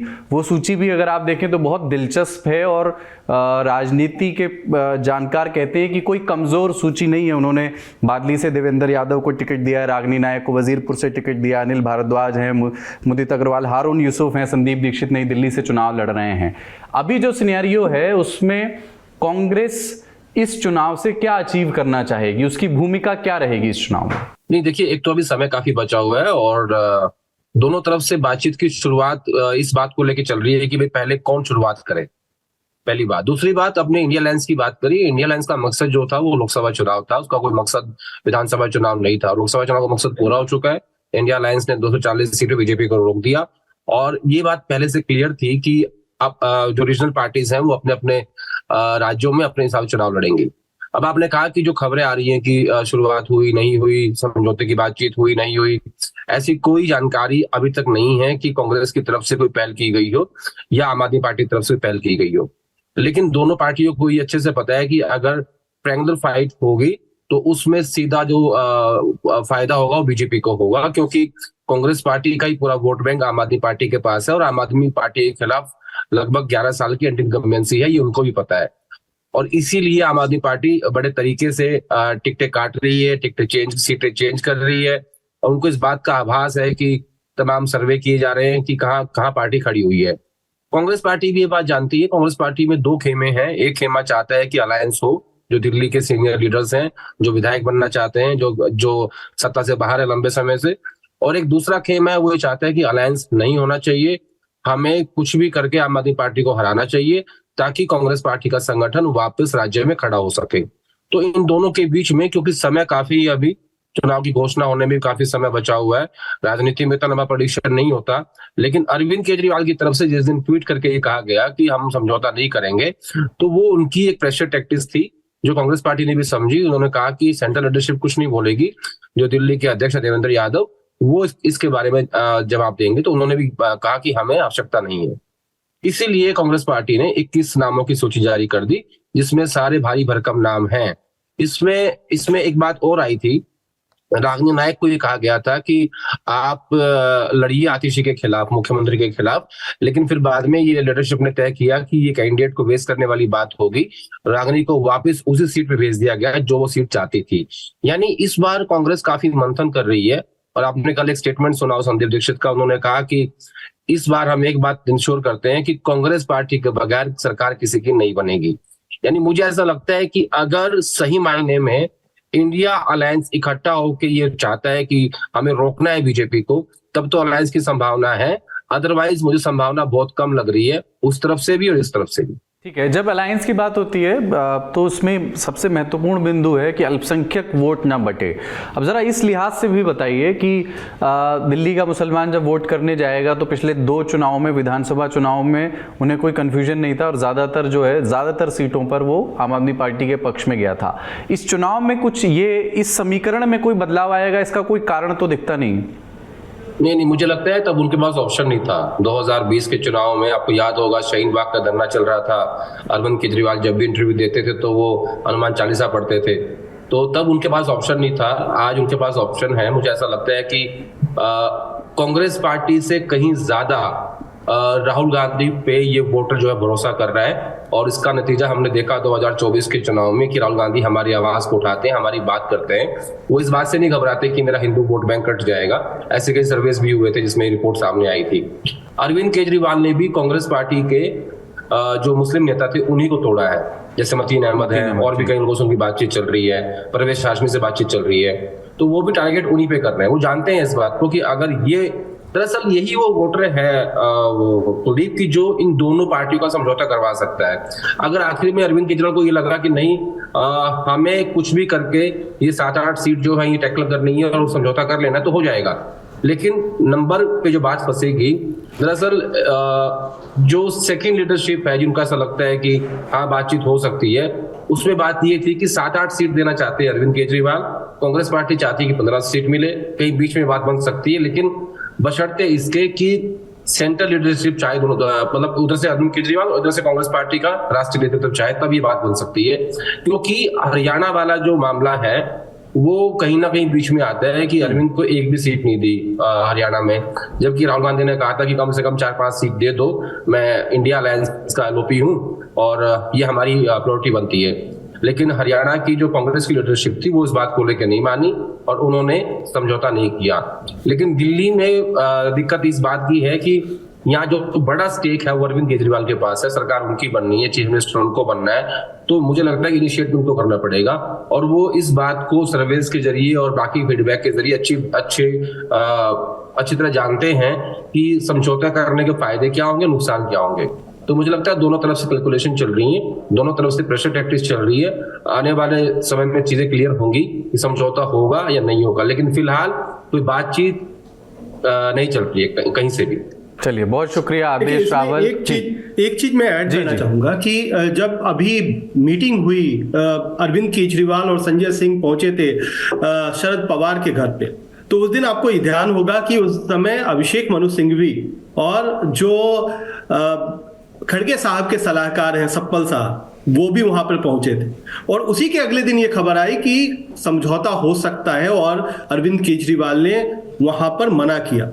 ये बात समझने वाली है कि अभिषेक मनु सिंघवी आज की तारीख में सबसे ज्यादा अरविंद केजरीवाल और उनकी पार्टी के करीबी हैं कांग्रेस के अंदर, क्योंकि उन्होंने उनके तमाम केसेस लड़े हैं। तो एक संभावना बनती है कि अगर कोई बीच में आकर के बातचीत कर सकता है तो वो अभिषेक मनु सिंघवी हैं, जो कि बात बना सकते हैं। ये स्थिति बन सकती है, लेकिन यही है कि सीटों के नंबर पर मामला आकर के फंसेगा। केवल 8, 7, 8 जो अल्पसंख्यक बहुल सीटें हैं, सिर्फ उस पर नहीं, 12 जो कि शेड्यूल कास्ट रिजर्व सीटें हैं दिल्ली में, जो बीजेपी जिन पर बहुत कमजोर रही है। पिछले लगभग मैं खुद देख रहा हूं 15-20 साल में बीजेपी जीत नहीं पाती है उन सीटों में से, एक आध जीत जाए तो जीत जाए, उनमें लगभग सब में सुपड़ा साफ होता है। अगर उनमें गड़बड़ी नजर आने लगी अरविंद केजरीवाल को कि 12 सीटें वहां गड़बड़ हो रही हैं और 8 सीटें अल्पसंख्यक सीटें गड़बड़ हो रही हैं, यानी 20 सीटों का अंतर आ रहा है, तो गठबंधन की संभावना फिर वहां पर कांग्रेस और आम आदमी पार्टी के बीच में बन जाएगी। चलिए, बहुत शुक्रिया आप सभी मेहमानों का। नेता नगरी के सत्र में संसद में इस हफ्ते हुई घटनाओं पर, गतिविधियों पर, बहसों पर और चर्चाओं पर जो छिटपुट ही हुई, ज्यादा चर्चाएं हो नहीं सकी, उन पर बात करेंगे। हमारे साथ मेहमान है राहुल श्रीवास्तव, आप जानते हैं news director gist news, Himanshu Mishra political editor India today group, और थोड़ी देर में आएंगे जयंता घोषाल, आप कंसल्टिंग एडिटर हैं इंडिया टुडे में और कोलकाता में हैं। लेकिन शुरुआत हिमांशु जी आपसे, और अभी जब हम ये रिकॉर्ड कर रहे हैं नेता नगरी, उसी दिन प्रियंका गांधी ने लोकसभा में अपनी डेब्यू स्पीच दी है और उसकी चर्चा है बहुत सोशल मीडिया पर, और एक किस्म की तुलना भी शुरू हो गई है जो पहले भी हुआ करती हैं प्रियंका और राहुल गांधी के बीच। उन्होंने इंटरेस्टिंग मेटाफर्स यूज़ किए। उन्होंने कहा कि हम बचपन में कहानी सुनते थे कि एक राजा था जो भेष बदल करके जनता के बीच अपनी आलोचनाएं सुनने जाता था। मैं भी एक राजा को जानती हूँ, वो भेष तो बदलता है पर आलोचनाएं नहीं सुनता है। इस पर उन्होंने भय को लेकर के बहुत सारी बातें कहीं, उन्नाव रेप केस का जिक्र किया। मुझे थोड़ा ये बताएं कि एक तो पत्रकार फेटर्निटी इस पर कैसे रिएक्ट कर रही है, पर उससे ज़्यादा ये कि विद इन बीजेपी इस भाषण को कैसे रेट किया रहा है। बीजेपी के सीनियर लीडर्स, प्रियंका गांधी के भाषण के बाद की प्रतिक्रियाएं, विद इन बीजेपी क्या चल रहा है, कुछ ऐसी सुगबुगाहटें, खबरें मिली आप? मेरी आज किसी भारतीय जनता पार्टी के जिन नेता से बात हो रही है, उन्होंने कहा कि अगर उनको सही में पॉइंट करना था संविधान को लेकर तो वो ये कह सकते थे कि आरएसएस ने भारत के तिरंगे को कब अपनाया। जो तिरंगे को नहीं अपना पाए 16-17 साल, वो इस देश के संविधान में क्या विश्वास रखेंगे। ये बात बीजेपी के एक नेता ने आपको कही? बीजेपी के एक नेता ने मुझे कही है। और तमाम तरीके की चीजें हो सकती थी कि एक आरएसएस के स्वयंसेवक ने जो है गांधी की हत्या कर दी। उन्होंने कहा स्कोर कर सकती थी, लेकिन मौका था। बहरहाल उनका पहला संसद के अंदर किसी चर्चा में उन्होंने भाग लिया और उसकी तारीफ हर जगह हुई है। चाहे आपने क्योंकि पूछा कि पत्रकारों के बीच में कैसी राय, तो पत्रकारों के बीच में बहुत अच्छी राय है। मुझे लगता है कि जिन पत्रकारों से बात हुई, चाहे वो सत्ता पक्ष को कवर करने वाले हों या विपक्ष में, उन्होंने कहा कि एक बैलेंस और एक अच्छी स्पीच, सधे हुए शब्दों के अंदर किस तरीके से सरकार के ऊपर आरोप लगाए जा सकते हैं, उसको घेरा जा सकता है कि किस तरीके से जो है सरकारें बनाने के लिए जो है संविधान को तार पर रखा गया। पैसों के जरिए, धन बल के जरिए जो है वो सरकारें बनाई गई हैं और गिराई गई हैं। इन तमाम विषयों पे उन्होंने जरूर अपनी बात को रखा, लेकिन जो एक शैली है राहुल गांधी की, वो शैली थोड़ी अटैकिंग है। और इसीलिए देखिए आप, प्रियंका गांधी के पूरे भाषण के दौरान किसी तरीके की कोई कंट्रोवर्सी बहुत बड़ी नहीं हुई, बहुत ज्यादा जो है टोका टाकी नहीं हुई, किसी ने टिप्पणी नहीं की है। ये एक अच्छी चीज शायद उनके भाषण में, पहले भाषण में रही। और जब सदन से निकलते हुए सोनिया गांधी निकली, क्योंकि वो माफ कीजिएगा, राज्यसभा की दीर्घा में थी। वहां से जब लौट रही थी तो उनसे पूछा पत्रकारों ने कि आपको प्रियंका गांधी का पहला भाषण संसद में कैसा लगा, तो उन्होंने कहा एक्सीलेंट। उनकी जो माता जी हैं उन्होंने अप्रिशिएट किया, तमाम कांग्रेस के नेता भी अप्रिशिएट कर रहे थे उस पूरे भाषण को। लेकिन प्रियंका गांधी आज पूरे अगर कहें तो उन्होंने एक मंच को जो है वो लूट लिया। और मुझे लगता है कल अखबार की जब सुर्खियां होंगी तो राजनाथ सिंह और प्रियंका गांधी दोनों के बारे में जो है खबरें अखबारों की सुर्खियों में नजर आएंगी। ठीक है, ये तो आज की बात हुई, पर जहां से आपने बात छोड़ी राहुल जी, थोड़ा सा और दीर्घकालिक विश्लेषण करें प्रियंका गांधी की पूर्णकालिक राजनीति, संसदीय राजनीति में एंट्री का। कई लोग अब ये भी कह रहे हैं कि क्या कांग्रेस ने प्रियंका की को संसदीय राजनीति में थोड़ा देर कर दी है लाने में, क्योंकि उनकी अपनी स्ट्रेंथ हैं। कई जानकार ये कहते हैं कि साहब राहुल से तो बेहतर वक्ता हैं, या कि जब वे भाषण देती हैं और केंद्र सरकार पर सवाल करती हैं तो वे कटु हुए बिना बात रख सकती हैं। जो हिमांशु जी कह रहे थे कि ज्यादा विवाद या कंट्रोवर्सी नहीं होती उनके बात पर, या शब्द चयन या मेटाफर्स जो वो लेके आती हैं वो अपेक्षाकृत तौर पर सौम्य है, जो कांग्रेस की जो पुरानी रणनीति राजनीति रही है उसको सूट करता है। क्या ये डिबेट कभी खत्म होगी कि प्रियंका गांधी और राहुल गांधी के बीच की एक तुलना, और किसको असल में कांग्रेस को लीड करना चाहिए? क्या इस बहस का कोई अंत है?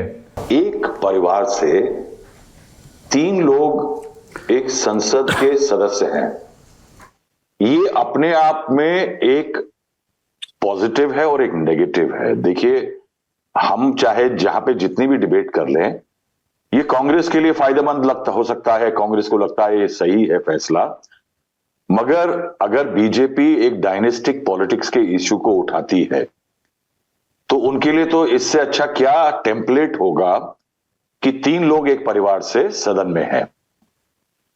लेकिन दूसरी तरफ ये कांग्रेस की जो पॉलिटिक्स है या उसकी पॉलिटिकल मैसेजिंग है, उसके लिए एक अच्छा एलिमेंट है। प्रियंका गांधी एक बेटर ऑरेटर हैं। मैं उनकी ऑरेटरी की बहुत ज्यादा वो नहीं करूंगा, मगर मैं कहूंगा कि वो पब्लिक डिस्कोर्स में, पब्लिक इंटरैक्शंस में वो ज्यादा क्विक फुटेड हैं।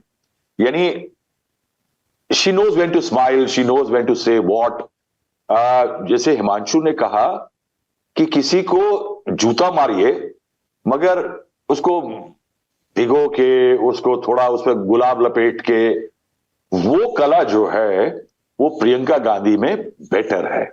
Priyanka Gandhi definitely has, maybe it's not, we should not say oratory, maybe the command over the language, जो भाषा का कंट्रोल है उनका, वो ज्यादा बेहतर है राहुल गांधी से। चयन जो है, जिसके कारण बुरी बात भी उतनी बुरी नहीं लगती। हालांकि स्पीचेस में उन्होंने भी, अगर आपको याद हो, जब मध्य प्रदेश के चुनाव हो रहे थे तो ज्योतिरादित्य सिंधिया के बारे में जो कहा था वो विवादित हुआ था काफी, क्योंकि एक समय पे परिवार बहुत दोस्त हुए थे और उस टाइम पे भी प्रियंका गांधी ने काफी जहर बुझे तीर चलाए थे। प्रियंका गांधी को मैंने 1998-99 से जब सोनिया गांधी ने पहला चुनाव लड़ा तो वो कॉन्स्टिट्यूएंसी में बहुत मेहनत करती थी। यानी in fact she became the go to person in Sonia Gandhi constituency में जाकर के वो बहुत काम करती थी, और लोगों से संपर्क और महिलाओं से संपर्क, सेल्फ हेल्प ग्रुप के बीच में बहुत सारा काम करना। राहुल गांधी बाद में आए और उतनी पूर्णतया नहीं आए जितनी प्रियंका गांधी दिखती थी। उसके बावजूद राहुल का पॉलिटिकल ग्राफ पहले शुरू हो गया, संसद आ गए, वाइस प्रेसिडेंट बने, प्रेसिडेंट बने पार्टी के। उसके अलावा वो चेहरा ऑलमोस्ट कांग्रेस का इस चुनावों में प्राइम मिनिस्टरल फेस थे, मगर प्रियंका बाद में आई लोकसभा में। अब ये डेस्परेट टाइम था कांग्रेस पार्टी के लिए। उस समय में कांग्रेस पार्टी ने कहा कि all our hands will be on the deck. Parliament में अगर घेरना है सरकार को और जमीन पे, तो एक क्रेडिबिलिटी देनी होगी पोजीशन की प्रियंका गांधी को कि वो सांसद हैं। और देखिए, मुश्किल ये भी होती है कि तमाम जगह आने जाने में कहीं आप प्रोटेस्ट कर रहे हैं, आप सांसद हैं, तो पुलिस वाला आपको हाथ पकड़ के नहीं खींचता, सोचता सांसद है, प्रिविलेज का मामला बनेगा। लेकिन अगर आप कोई पोजीशन होल्ड नहीं करते हैं तो आपके लिए थोड़ा मुश्किल का सवाल है। लेकिन इन सबसे परे मेरा सवाल जो ये है कि अगर Priyanka Gandhi had to wait from 1999 to 2024 for an entry into parliament और अपने मेडन स्पीच की, तो कांग्रेस के प्रथम परिवार ने यह तय किया था कि कितनी स्पॉटलाइट उनको कब मिलेगी। अब यहां से आज के बाद से जब she has spoken better, Rahul Gandhi ने कहा, विपक्ष के लोग यानी कांग्रेस बीजेपी के लोगों ने भी कहा कि कम से कम एक सेंस ऑफ यानी चुटकी लेके भागने वाला काम नहीं किया। तो ऐसे माहौल में कितनी स्पॉटलाइट प्रियंका गांधी को आज के बाद कांग्रेस देगी लोकसभा में, ये बहुत इंटरेस्टिंग प्ले होगा। क्योंकि अगर प्रियंका गांधी को आज की उनकी अच्छी परफॉर्मेंस, उनके फास्ट ट्रैक रिकॉर्ड को लेते हुए एक अच्छी स्पॉटलाइट मिलती है, तो क्या है कि इस देश की पॉलिटिक्स ऐसी है ना कि वो 2+2 करते करते 22 पे पहुंच जाती है। तो क्या है कि वो sense of competition between the siblings बेशक ना हो, मगर वो पॉलिटिकल परसेप्शन में उतरेगा। तो कांग्रेस को अगर ऐसे समय में जहां मातृशक्ति, नारी शक्ति तमाम मुद्दे हैं, महिलाएं ज्यादा वोट करने आ रही हैं, महिलाएं पुरुषों से हट करके वोट दे रही हैं, ऐसे समय में प्रियंका गांधी की entry is a interesting factor. लेकिन ऐसे समय में अगर उनकी एंट्री हो रही है और वो स्पॉटलाइट ग्रैब करती हैं, तो कितनी दूर तक उस स्पॉटलाइट से विचलित नहीं होगा कांग्रेस का फर्स्ट फैमिली या कांग्रेस पार्टी की वो राहुल गांधी से उनका कंपैरिजन होने लगा, जो कि पहले होता था कुछ साल पहले तक जी। I think that will be a very interesting point. आप कभी कभी तुरुप का इक्का फेंक तो देते हैं और बड़ा अच्छा लगता है कि आपने तुरुप का इक्का फेंक दिया, मगर उस तुरुप के इक्के को लॉन्ग टर्म में उसका इस्तेमाल क्या करते हैं, क्योंकि उससे निकलने वाले जो फॉलोआउट्स होते हैं वो भी आपको देखने होते हैं। आई think that will be a very interesting factor. मैं ये कहूंगा कि गांधी परिवार, नेहरू गांधी परिवार, Congress party and even for Lok Sabha interesting element है। बहुत बहुत इंटरेस्टिंग एनालिसिस। ये पूरा जो सत्र था हिमांशु जी, वो अदानी बनाम जॉर्ज सोरोस की बहस में निकल गया।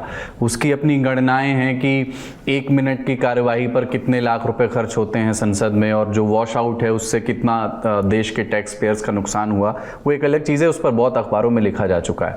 लेकिन ज़रा इस पर रोशनी डालें कि ये चुनाव से पहले से कांग्रेस अदानी का मुद्दा बार बार उठाती रही है। जॉर्ज सोरोस पर भी भारतीय जनता पार्टी की ओर से, प्रवक्ताओं की ओर से बयान आते रहे, लेकिन संसद में ज़्यादा संगठित तरीके से उसको एक काउंटर नैरेटिव के तौर पर इसी सत्र में पेश किया गया। क्या इस मुद्दे की वैसी मास अपील हो सकती है जैसी कांग्रेस ने अदानी की अपने समर्थकों में बनाने की कोशिश की? देखिए, मुझे लगता है ये जो संसद में इश्यूज उठाए जाते हैं, इसका मास अपील बहुत मुश्किल होता है। अगर आप देखेंगे 2019 में राहुल गांधी ने रफाल को लेकर जिस तरीके से मुद्दा उठाया और फिर भारतीय जनता पार्टी ने एक नैरेटिव बिल्ड कर दिया। उन्होंने कहा चौकीदार चोर है, तो उन्होंने कहा मैं चौकीदार हूं। ये तमाम तरीके के इश्यूज होते हैं। अडानी का इशू को लेकर जब अपोजिशन पार्टी संसद के अंदर प्रोटेस्ट कर रही थी, संसद को चलने नहीं दे रही थी, तब भारतीय जनता पार्टी को जॉर्ज सोरोस का मुद्दा उनके हाथ आया, जब एक विदेशी रिपोर्ट के हवाले से कहा गया कि सोनिया गांधी को जो है जॉर्ज सोरोस के जो फाउंडेशन है उसने मदद की, राहुल गांधी की यात्रा में पैसा लगाया। तमाम इस तरीके की चीजें जो है उस रिपोर्ट में थी, और राहुल गांधी और तमाम विपक्षी दल ये चाहते थे कि अडानी को लेकर चर्चा हो जाए।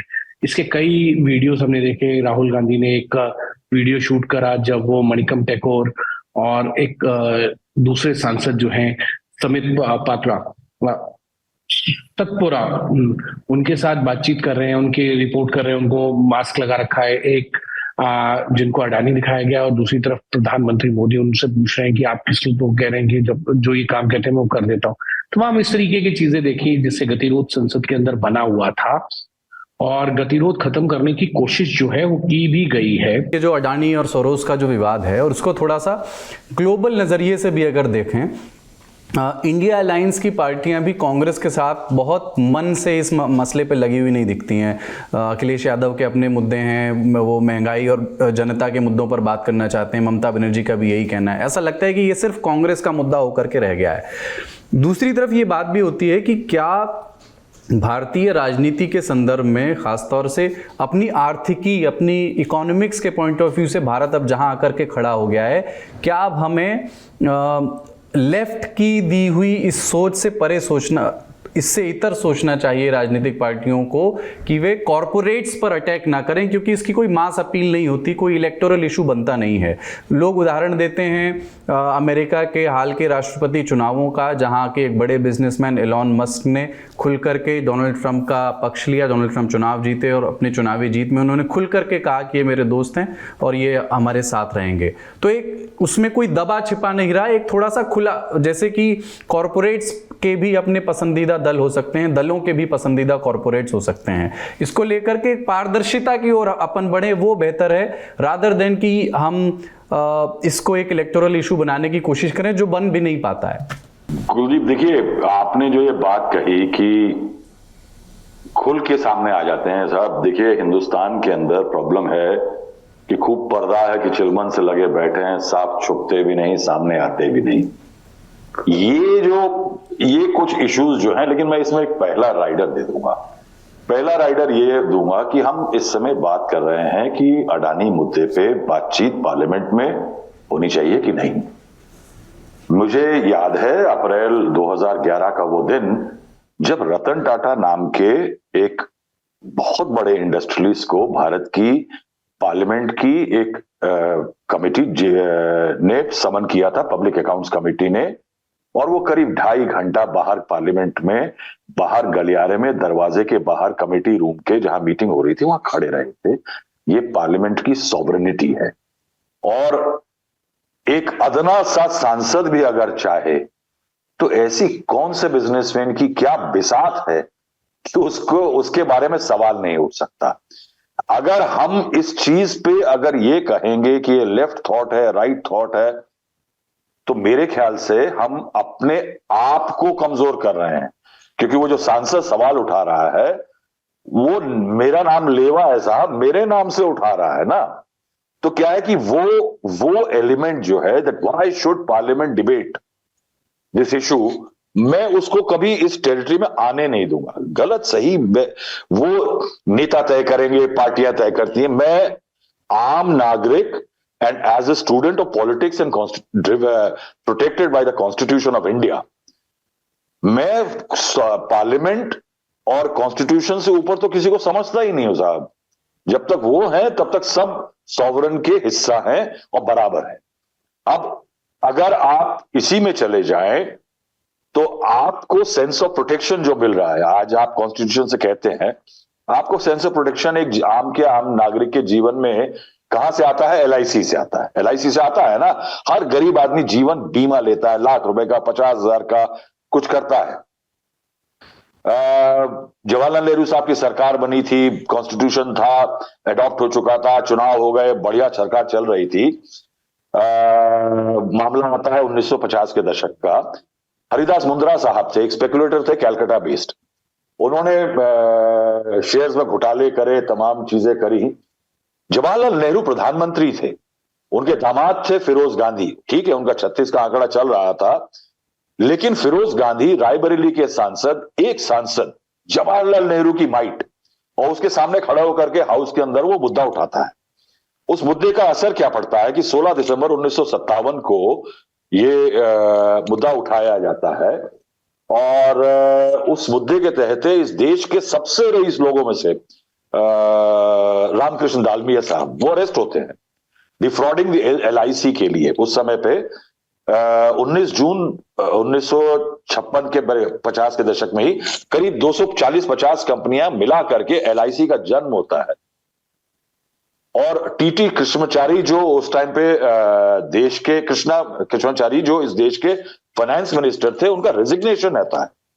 The finance minister of the country resigned, क्योंकि एक सांसद ने खड़े होकर के देश में एक LIC के मुद्रा के फ्रॉड के बिजनेसमैन के फ्रॉड के बारे में कहा था। तो इसमें डिबेट हो जाने में तो ये कोई केस नहीं लग रहा है। मगर अगर सांसद क्या चाहते हैं तो सदन में एकमतता क्यों नहीं हो सकती? मैं ये नहीं कह रहा हूं कि इसमें कोई सही है, क्योंकि आज की तारीख में पार्लियामेंट में मैं कहूंगा कि किसी का भी सही नहीं है, किसी का भी सही नहीं है। और ये basically they are collectively bringing down the dignity of parliament, क्योंकि हमने वो दिन भी देखे हैं इस देश की पार्लियामेंट में जब Jawaharlal Nehru prime minister allow करते हैं डिबेट, ये सदन अलाउ करता है इन सब चीजों पे कि ठीक है मेरी सरकार के खिलाफ जाएगा, लेकिन उस मुद्दे को एक्सेप्ट किया जाता है ना साहब। रतन टाटा एडमिट करता है पार्लियामेंट की सुपीरियरिटी को। रतन टाटा आते हैं ना पार्लियामेंट में। अगर पार्लियामेंट इस चीज को अपनी ही सैंक्टिटी को प्रोटेक्ट नहीं करेगा तो मुश्किल है। लेकिन जो हिमांशु ने कहा दैट सेंस ऑफ ब्रेकडाउन, ये विपक्ष के हंगामे से तय नहीं हो रहा है। विपक्ष के हंगामा एक छोटा सिम्टम हो सकता है, मगर बड़ा सिम्टम जो है वो ये भी है कि पार्लियामेंट्री अफेयर्स मिनिस्टर जो हैं वो अपनी पॉलिटिकल लैक ऑफ एक्सपीरियंस या अपनी जो उनको पॉलिटिकल कमांड दी गई कि तुम्हें हाउस में जाके करना क्या है, ये दिखा रहे हैं। पार्लियामेंट्री अफेयर्स मिनिस्टर पुल बनाता है, पुलों के नीचे बम नहीं लगाता है। विपक्ष के साथ बैठ करके काम करना, यानी look at one time Pramod Mahajan, people, even Anant Kumar, parliament के अंदर यही नहीं हुआ है कि साहब उधम होने लगा है। पार्लियामेंट के अंदर मुझे याद है कि लिमिटेड लाइबिलिटीज वाला जो बिल था, जिसमें यानी न्यूक्लियर प्लांट पे होने 1-2-3 डील के तहत मनमोहन सिंह सरकार थी, जो US इंडो न्यूक्लियर डील हुई थी, उसमें एक लिमिटेड लाइबिलिटी बिल था। पृथ्वीराज चौहान जो प्रधानमंत्री के मिनिस्टर ऑफ स्टेट थे, उनके ऑफिस में वो उस बिल को नेगोशिएट कर रहे थे। उस बिल पे प्रत्यक्ष में बीजेपी को बहुत विरोध था, वाम दल उसके पूरी तरह खिलाफ थे। एक तरह से सरकार मनमोहन सिंह की डिपेंड कर रही थी बीजेपी पे कि वो समर्थन करेगी, क्योंकि जो next step in strategic partnership with US था वो वाजपेयी जी का लॉन्च था। तो उस लॉन्च को मनमोहन सिंह ने कंटिन्यू किया था, उस पद्धति को। तो उसके तहत बीजेपी अंदर कहीं ना कहीं उसके फेवर में भी थी। मुझे याद है कि प्रत्यक्ष में दिखाया ना जाए, लेकिन कहीं ना कहीं एक सहमति आ जाए, दोनों एक दूसरे को अकोमोडेट करें व्यूज को। तो पर्चियां चलती थी अरुण जेटली के कमरे और पृथ्वीराज चौहान के कमरे में। Arun Jaitley was a leader in the Rajya Sabha, BJP के विपक्ष के नेता थे।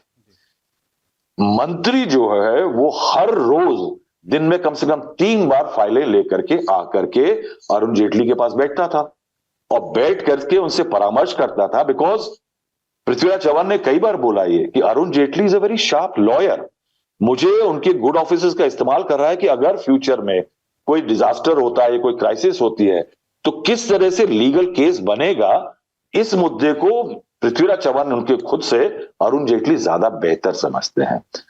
आज ये खड़े होकर के पार्लियामेंट कहते हैं तू गलत, लेकिन मेरी कोर्ट में या इस देश की जनता की कोर्ट में तो साहब आप दोनों गलत। दे शुड रियलाइज, हिमांशु ने कहा कि इसका असर नहीं होता है। इसका असर इसलिए नहीं होता है क्योंकि आप रेलेवेंस खो रहे हैं। मैं ये बात बहुत बार कह चुका हूं प्लेटफॉर्म्स पे और डिबेट्स में कि ये जो बड़ा नेता, ओवर आर्चिंग लीडरशिप, इसमें एक चीज बड़ी इंटरेस्टिंग हुई है जिसको मैं कहता हूं कि the death of A member of parliament. Member of parliament का कोई वजूद ही नहीं बचा।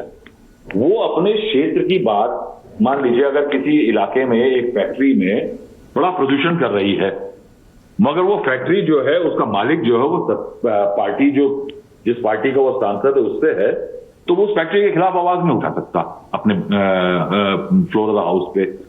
ये जो एक प्रोसेस शुरू हुआ, ये जो झगड़े हो रहे हैं, ये काफी पहले से हो गए थे कि एक नेता है जो कहीं बैठा है असम में, तमिलनाडु में, केरल में, या दिल्ली के किसी दफ्तर में किसी बड़ी पार्टी का, वो अपने दफ्तर में बैठता है और वो रेज दाई हैंड अना की वो कहता है कि जाओ बटन दबा दिया मैंने डिस्ट्रक्ट का, वो फिल्मों में होता है ना, फिल्मी अंदाज में लाल बटन दबाता है मिसाइल का या बम का विलेन, वो बम बटन दबाता है और पार्लियामेंट में धमाका हो जाता है।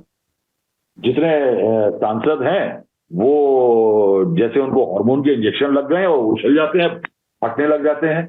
जब वहां से बटन वापस दबता है, ऑफ होता है, तो वो शांत हो जाते हैं, बाहर आकर के खिला के एक दूसरे से बात करते हैं। This is also in member of parliament को, उनको भी सोचना पड़ेगा, सरकारों को, विपक्ष को, एमपी को, कि साहब आपकी वजूद बचा क्या है।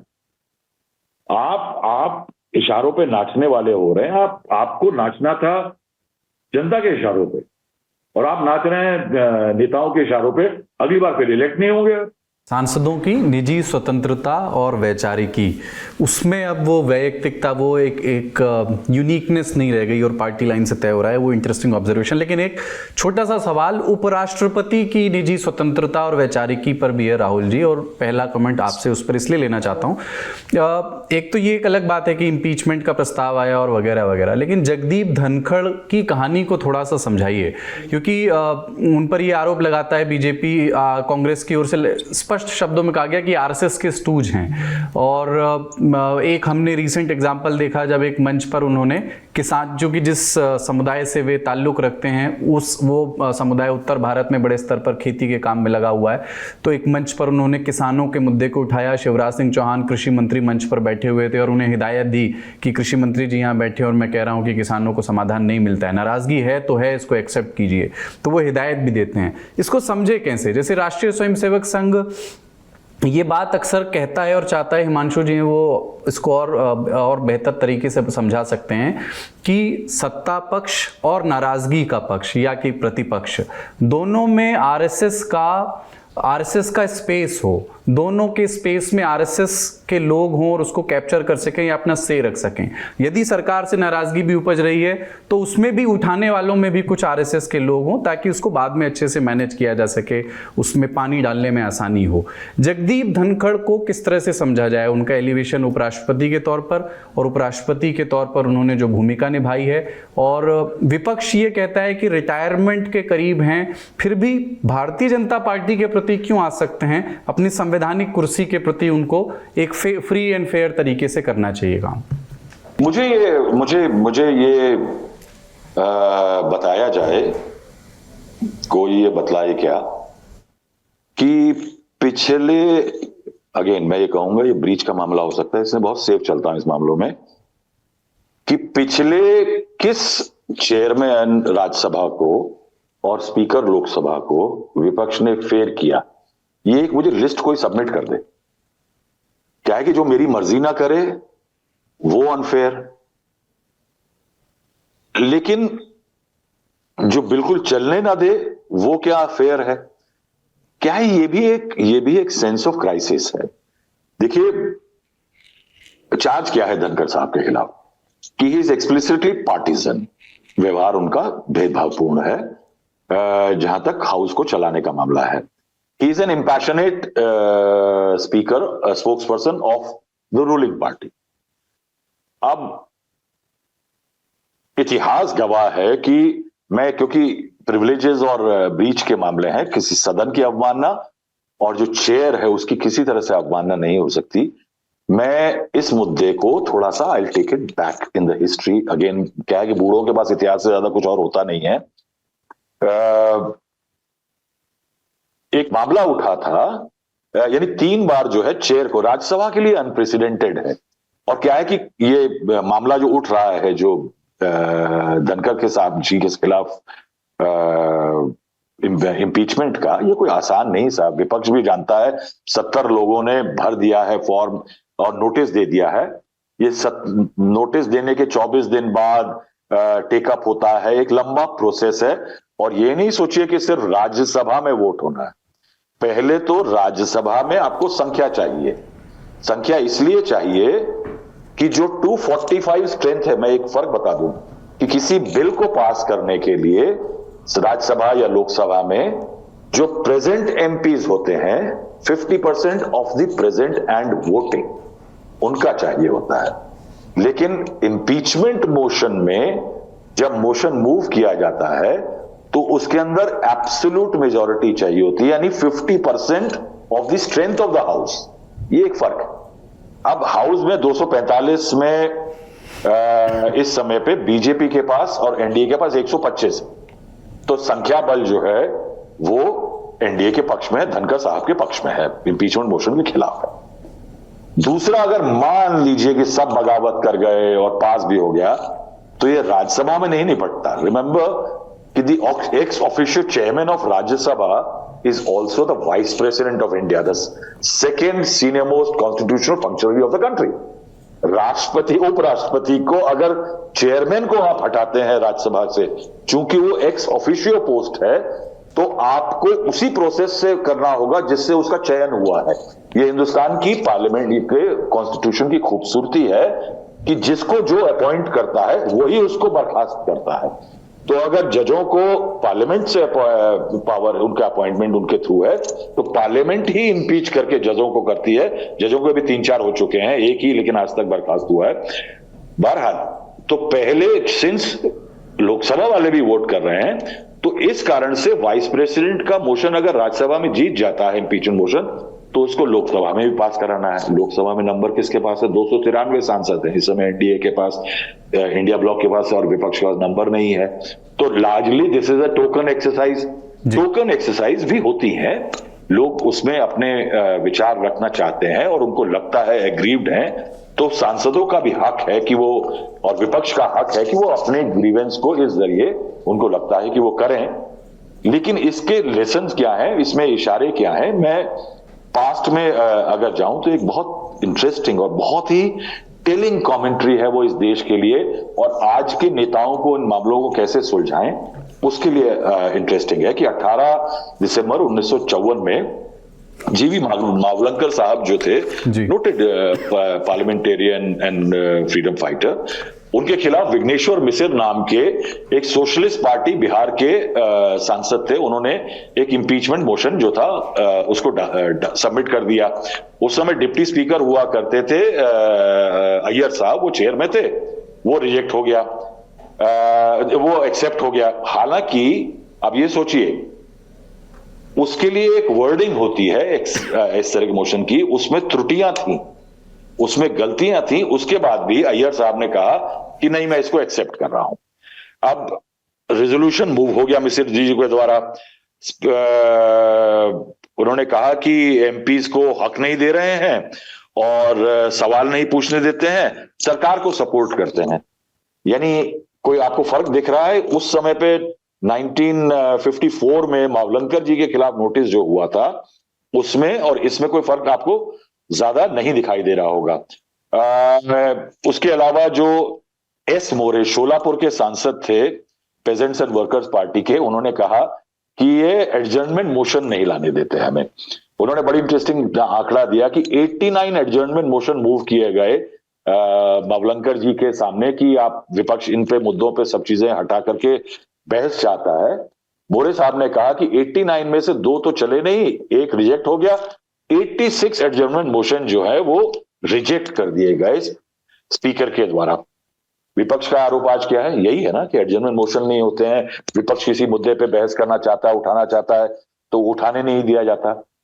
कि जब ये सबमिट हो गया था और बहस के लिए आने वाला था, तो जवाहरलाल नेहरू ने फ्लोर ऑफ द हाउस पे डिक्लेयर किया कि जब ये मोशन वोटिंग के लिए आएगा, हालांकि रिजेक्ट हार गया था मोशन बाद में, लेकिन वोटिंग पे तो आएगा, तो कांग्रेस पार्टी के सांसदों के लिए कोई व्हिप नहीं होगा। मेरे पार्टी के सांसद अगर उनको लगता है कि गलत हैं मावलंकर साहब, तो वो अपने विवेक के हिसाब से वोट दे सकते हैं, पार्टी लाइन के हिसाब से वोट नहीं देंगे। Nehru refuse to get a whip issued in that. उसके बाद आइए कि नेहरू जी ने भाषण में क्या बोला। उन्होंने व्हिप इशू नहीं किया। उसके बाद उन्होंने ये कहा कि जिस जगह पे सदन के सम्मान का विषय आएगा, उस जगह पे पार्टियां नहीं देखी जाएंगी, उस जगह पे एक्ट या मिसकंडक्ट देखा जाएगा। ये नेहरू जी का भाषण था। लेकिन अब विपक्ष वालों के लिए सुनिए क्या बात कही उन्होंने। उन्होंने कहा था कि when we question the bonafide of a speaker we betray before the country that we are little men, कि हम छोटे लोग हैं। उन्होंने ये बताया हाउस को कि यूके हाउस ऑफ कॉमन्स जो है उसमें एक साल में सिर्फ 2 या 3 एडजर्नमेंट मोशन आते हैं। लोकसभा में वो देख रहे हैं, नेहरू जी ने बताया, एक दिन में 2 या 3 मोशन आते हैं। उन्होंने ये भी कहा कि एडजर्नमेंट मोशन पे बहुत शोर हो रहा है। उन्हीं के पार्टी के लोग, विपक्ष के तमाम लोग कह रहे थे कि एडजर्नमेंट मोशन नहीं आते हैं। उन्होंने कहा adjournment motion is valued and precious right, एक मूल्यवान राइट है adjournment motion, but such rights can not be misused. आज विपक्ष कह रहा है कि हमारे एडजर्नमेंट मोशन हम रोज 20-20, अभी एक दिन 18 एडजर्नमेंट मोशन हुए थे लोकसभा में या राज्यसभा में, 18 एडजर्नमेंट मोशन एक दिन में हुए थे। अब नेहरू जी, जवाहरलाल नेहरू उसी कांग्रेस पार्टी के कह रहे हैं कि एडजर्नमेंट मोशन एक बहुमूल्य हक है सांसद का, मगर उसका मिसयूज नहीं होना चाहिए। ये जवाहरलाल नेहरू ने कहा था। उसके बाद उन्होंने एक और बात कही थी कि I am amazed at the extraordinary exhibition of frivolity and lack of substance. Speaker के खिलाफ लगाए गए बोलों में ए.के. जी गोपालन थे, मोरे साहब थे, तमाम बड़े बड़े सांसद बोल रहे थे। उस पर जवाहरलाल नेहरू ने स्पीकर की डिफेंस में बोला कि it is a vicious thing that they have signed a document like this. Motion जो था कि ये गलत चीज है जिसको साइन किया है, और उन्होंने कहा था कि मुझे लगता नहीं, मुझे मालूम नहीं कि उन्हें पढ़ा भी है कि नहीं। ये उस समय के पार्लियामेंट के अंडर एग्जाम्पल्स हैं जहां सदन का नेता, सदन को चलाने वाला रेफरी जो चेयरमैन और स्पीकर होता है, और सरकार विपक्ष का नेता, उसके लिए पार्लियामेंट के डिबेट्स के इतिहास में इतना कुछ है सीखने के लिए कि आप गुमराह हो ही नहीं सकते। लेकिन साहब यही प्रॉब्लम है कि राजनीति चला लें या पढ़ लें। तो मेरे ख्याल से instead of getting into a long debate on the what the chair is all about, क्योंकि आपको मालूम है कि सुप्रीम कोर्ट तक कह चुकी है, जो जेएमएम ब्राइबरी स्कैंडल था, कि हाउस के अंदर जो हो गया था वो स्पीकर या चेयरमैन ने जो बोल दिया चेयर ने, वो सरमान है। तो क्या है कि उस चेयर को नमन, इस हाउस को नमन। लेकिन ये है कि एग्जाम्पल्स बहुत हैं इस तरह के इश्यूज को आगे किस तरह, किसको किस कंडक्ट से बढ़ाना चाहिए। जी, वो जमाना भी क्या जमाना था। हिमांशु जी, संक्षिप्त उसके लिए एक शेर है कि थी वो एक शख्स के तस्वुर में, वो रानाई ख्याल का। आहा, क्या बात है। हिमांशु जी, संक्षिप्त टिप्पणी आपकी इस मसले पर। आप तो कहानियां आपको अंदर की पता रहती हैं, कुछ उपराष्ट्रपति से जुड़ी कोई भी कहानी हो? देखिए, बिल्कुल, जब जो घटना एक अभी राहुल जी ने बताई और आपने भी बताया कि शिवराज सिंह चौहान और उपराष्ट्रपति एक प्रोग्राम में थे जहां उन्होंने कहा कि किसान के साथ अन्याय नहीं होना चाहिए, अगर कोई वादा किया है तो उसको पूरा किया जाना चाहिए, और अब तक वादा क्यों नहीं पूरा हुआ, मैं इनसे पूछना चाहता हूँ। उसके बाद हमारे जो सोर्सेस से हमें पता चला, गृह मंत्री अमित शाह खुद जगदीप धनखड़ से मुलाकात की उन्होंने, और उसके बाद अगले दिन, माफ कीजिएगा, 2 दिन बाद जो है, जगदीप धनखड़ ने शिवराज सिंह चौहान के लिए कहा कि ये पहले जो है मामा थे और अब ये लाडला लड़का बनेगा किसानों का। इस तरीके से का संबोधन जो है उन्होंने किया। और जगदीप धनखड़ क्योंकि कई बार जो है लाइटर वे में बहुत सी चीजों को कहकर सदन के अंदर जो है माहौल को खुशनुमा रखने की कोशिश करते हैं, लेकिन मुझे लगता है वो हो नहीं पाता है, और अपोजिशन उसको बहुत अलग वे में भी ले लेता है। जो बात अभी राहुल जी कह रहे थे कि कोई एक ऐसा व्यक्ति बताइए जिसने, चेयरमैन बताइए, जिसके खिलाफ इस तरीके के आरोप ना लगे हों, चाहे जगदीप धनखड़ से पहले वेंकैया नायडू हो, या हामिद अंसारी हो, या भैरव सिंह शेखावत हो, या किशन कांत शर्मा हो, तमाम लोगों पे इस तरीके के आरोप जो है विपक्षी सांसदों के द्वारा लगाए जाते रहे हैं। लेकिन ये पहला मौका है जब इस तरीके से चेयरमैन के खिलाफ भी जो है वो अविश्वास प्रस्ताव लाया गया है इम्पीचमेंट के लिए। राजीव शुक्ला संसदीय कार्य राज्य मंत्री थे, उन्होंने देखा कि ज्यादा हो हल्ला हंगामा हो रहा है एक विषय को लेकर, उन्होंने जाके चेयर के कान में कहा कि संसद की कार्रवाई को जो है स्थगित कर दीजिए। तब अहलूवालिया ने सवाल उठाए कि सरकार के संसदीय कार्य राज्य मंत्री चेयर को आदेश दे रहे हैं कि सदन की कार्रवाई को जो है अडजन कर दीजिए। उसके कुछ ही दिनों बाद जो है एसएस अहलूवालिया बोल रहे हैं अपने सांसदों को आगे आओ, हंगामा करो, सदन को बाधित करो। तो वो माइक उनका ऑन रह गया और उस माइक ऑन के दौरान जो है राजीव शुक्ला कह रहे हैं कि देखिए अहलूवालिया जो है अपने सांसदों को कह रहे हैं हंगामा करिए। तो ये कहीं ना कहीं है कि अब सोचना होगा कि जवाबदेही सांसदों की किसके प्रति है, पार्टी के प्रति है या जनता के प्रति है, ये तय करना होगा। अगर ऐसा तय सांसद कर लेते हैं कि उनकी भूमिका क्या है, उनकी जिम्मेदारी क्या है, तो मुझे लगता है ना देश का ना संसद का इतना नुकसान होगा। जी शुक्रिया हिमांशु जी और शुक्रिया राहुल जी, आप दोनों से बात करके हमेशा आनंद आता है। अब बात करते हैं एक और इस हफ्ते की राजनीतिक घटना की। इंडिया अलायंस के कुछ दलों के नेताओं ने ये कहा है, ऐसी इच्छा जताई है कि इंडिया अलायंस को लीड करना चाहिए ममता बनर्जी को। सो इसकी शुरुआत ममता बनर्जी के एक इंटरव्यू से हुई थी। ममता बनर्जी ने कहा था कि मैंने इंडिया गठबंधन बनाया, इसका नेतृत्व करने वाले इसे ठीक से चला नहीं सकते, तो मुझे मौका दें, बंगाल से ही मैं गठबंधन का नेतृत्व करने के लिए तैयार हूं। उसके बाद प्रियंका चतुर्वेदी, संजय राउत, लालू प्रसाद यादव, शरद पवार ने इस मांग का समर्थन किया। राहुल जी आपसे शुरुआत करें कि ये इसके पीछे की कहानी क्या है, इसको राजनीतिक नजरिए से कैसे पढ़ा जाए? क्या ये कांग्रेस की लीडरशिप पर अविश्वास के तौर पर, असहमति के तौर पर देखा जाए, या कुछ गणित भी है इसके पीछे? देखिए, ये जो मुद्दा उठ रहा है, जिस तरह से उठ रहा है, ये बेसिकली इसको एक इंडिया ब्लॉक की पावर सेंस स्ट्रगल की उसमें देखा जा रहा है। मेरा थोड़ा आउटलुक इसमें थोड़ा अलग है। बेसिकली क्या है कि इसमें कोई पावर स्ट्रगल नहीं हो रही है, ये इंडिया ब्लॉक की डीएनए का इशू है और इंडिया ब्लॉक के मेंबरशिप जो है वो उसकी डीएनए का हिस्सा है। इंडिया ब्लॉक का गठन हुआ नरेंद्र मोदी की बीजेपी के बढ़ते राइज के to how to pull down the BJP. अब उस मंतव्य के लिए कारवां में बहुत सारे लोग जुड़ते गए, एक एक करके, धीरे धीरे करके इंडिया ब्लॉक ऐसे लोगों का गुट बन गया जो लोग नरेंद्र मोदी के कॉन्टेस्ट में थे और बीजेपी के कॉन्टेस्ट में थे, और लोकसभा में बीजेपी के 2014 के मुकाबले 2019 में बड़े ग्राफ को लेकर के चिंतित थे, उन लोगों का बना। वो पर्पस जो था, एक कॉमन एजेंडा जो था, वो पार्शियली सक्सीड करा 2024 के चुनावों में, जब बीजेपी की संख्या 240 पर गिर गई। वो बेसिक पर्पस सॉल्व हो गया। अब जो हो रहा है वो कोई ऐसी खिटपिटाहट नहीं कि राहुल गांधी की लीडरशिप में कोई बहुत बड़ी प्रॉब्लम आ गई।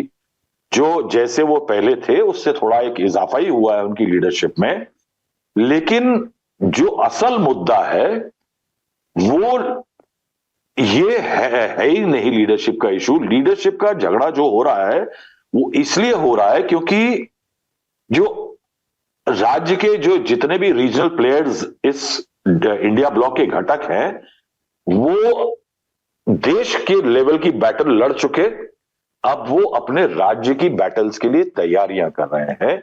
This is basically coming from the politics of the states.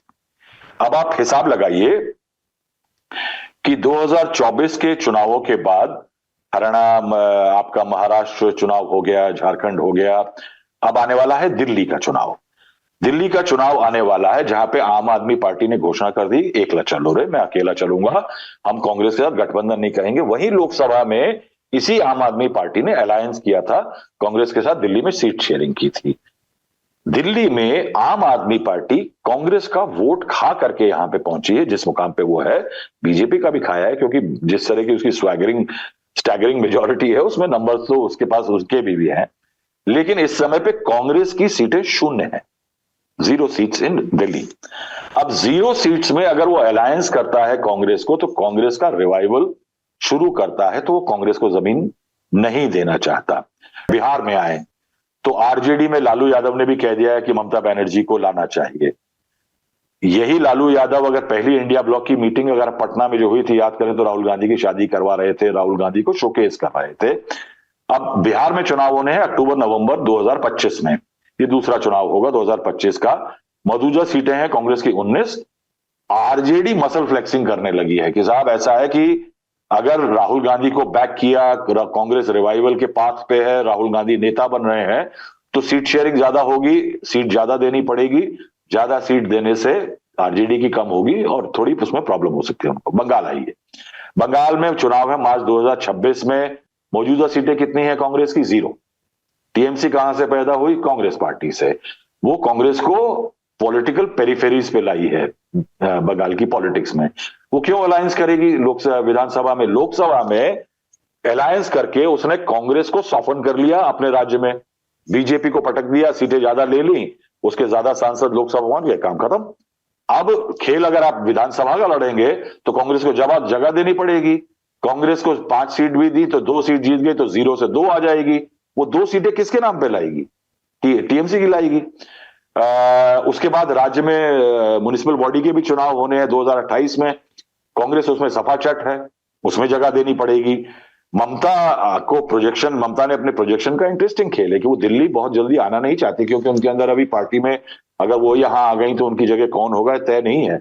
मगर वो अपने आप को शोकेस करना चाहती हैं कि मैं नेशनल लेवल की प्लेयर हूं, इंडिया ब्लॉक जैसे उसके इंपॉर्टेंट उसकी नेतृत्व कर रही हूं, और उससे उनको थोड़ा फायदा होता है अपने राज्य में इमेज बिल्डिंग में। तो basically talk national, think local. Uttar Pradesh आइए, चुनाव है फरवरी मार्च 2027 में। मौजूदा सीटें कांग्रेस की हैं 2।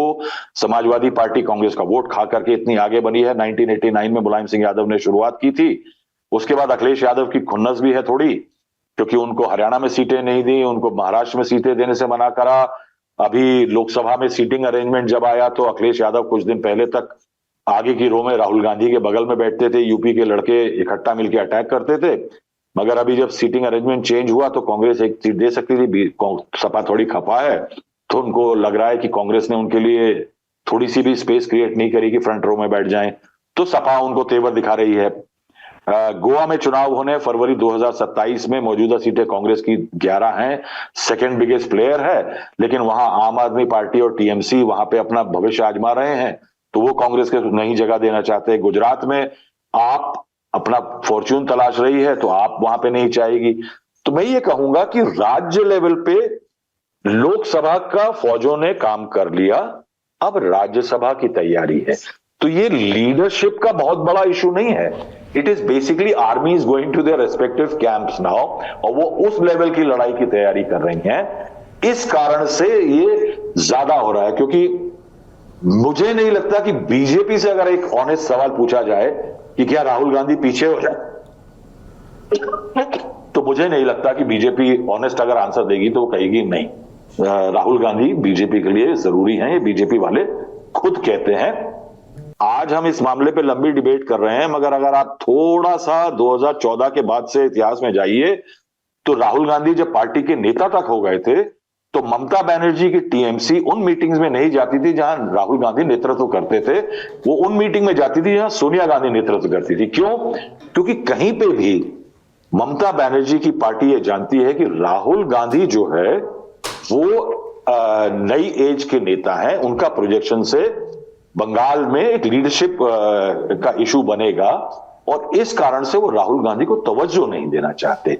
रीजनल प्लेयर्स की ये एक क्राइसिस है कि वो कांग्रेस के अम्बिलिकल से इतना जुड़े हुए हैं, वहां से पैदा हुए हैं या उनका वोट खा के आए हैं, कि वो कहीं भी बहुत ही वो चाहेंगे कि देश में बीजेपी गिर जाए जी, मगर वो कांग्रेस का रिवाइवल बहुत ज्यादा नहीं चाहेंगे। अरविंद केजरीवाल ने दिल्ली के चुनावों से पहले कांग्रेस से घोषणा करने से पहले कि मैं कांग्रेस के साथ नहीं जाऊंगा, राहुल गांधी का देखिए साथ नहीं देना चाहते, उन्होंने एक मीटिंग करी शरद पवार से। शरद पवार के 6 जनपद वाले घर में पहुंचे और वहां जाकर के उन्होंने शरद पवार चुनाव के ठीक पहले, वो जा रहे हैं जब सीटें डिक्लेयर करने से पहले, वो शरद पवार के जा रहे हैं, वो एमिनेंस दे रहे हैं। मीटिंग के जरिए ये किया जाता है कि शोकेसिंग की जाती है कि मैं किसको तवज्जो देता हूं, तो वो शरद पवार को तवज्जो दे रहे हैं, क्योंकि वो शरद पवार दिल्ली में कॉन्टेस्ट में कहीं है नहीं।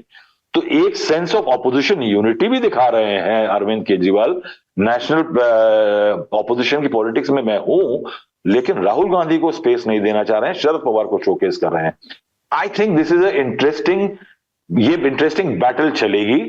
और मुझे लगता है कि 2028 जब आएगा, अगर ये सरकार टर्म करती है, all political things do not go as per usually destine, तो मुझे लगता है कि 2028 में आपको एकला चलो की जगह एकता में रहो स्वर दोबारा सुनाई देने हो जाएंगे। जयंतु जी, पहले बताएं कि इंडिया अलायंस में हो क्या रहा है? ये जो बात निकली कि ममता बनर्जी इंडिया अलायंस को लीड कर सकती हैं, अभी तो कोई चुनाव भी इस तरीके से, केंद्र का चुनाव कम से कम नहीं आ रहा है। ये सुगबुगाहट निकली कहां से है? क्या ये कांग्रेस के अलायंस, कांग्रेस इस अलायंस को लीड करने के लिए फिट नहीं है, उससे एक असहमति सभी दलों की जताने का प्रयास है, या इसके पीछे की कहानी कोई और है?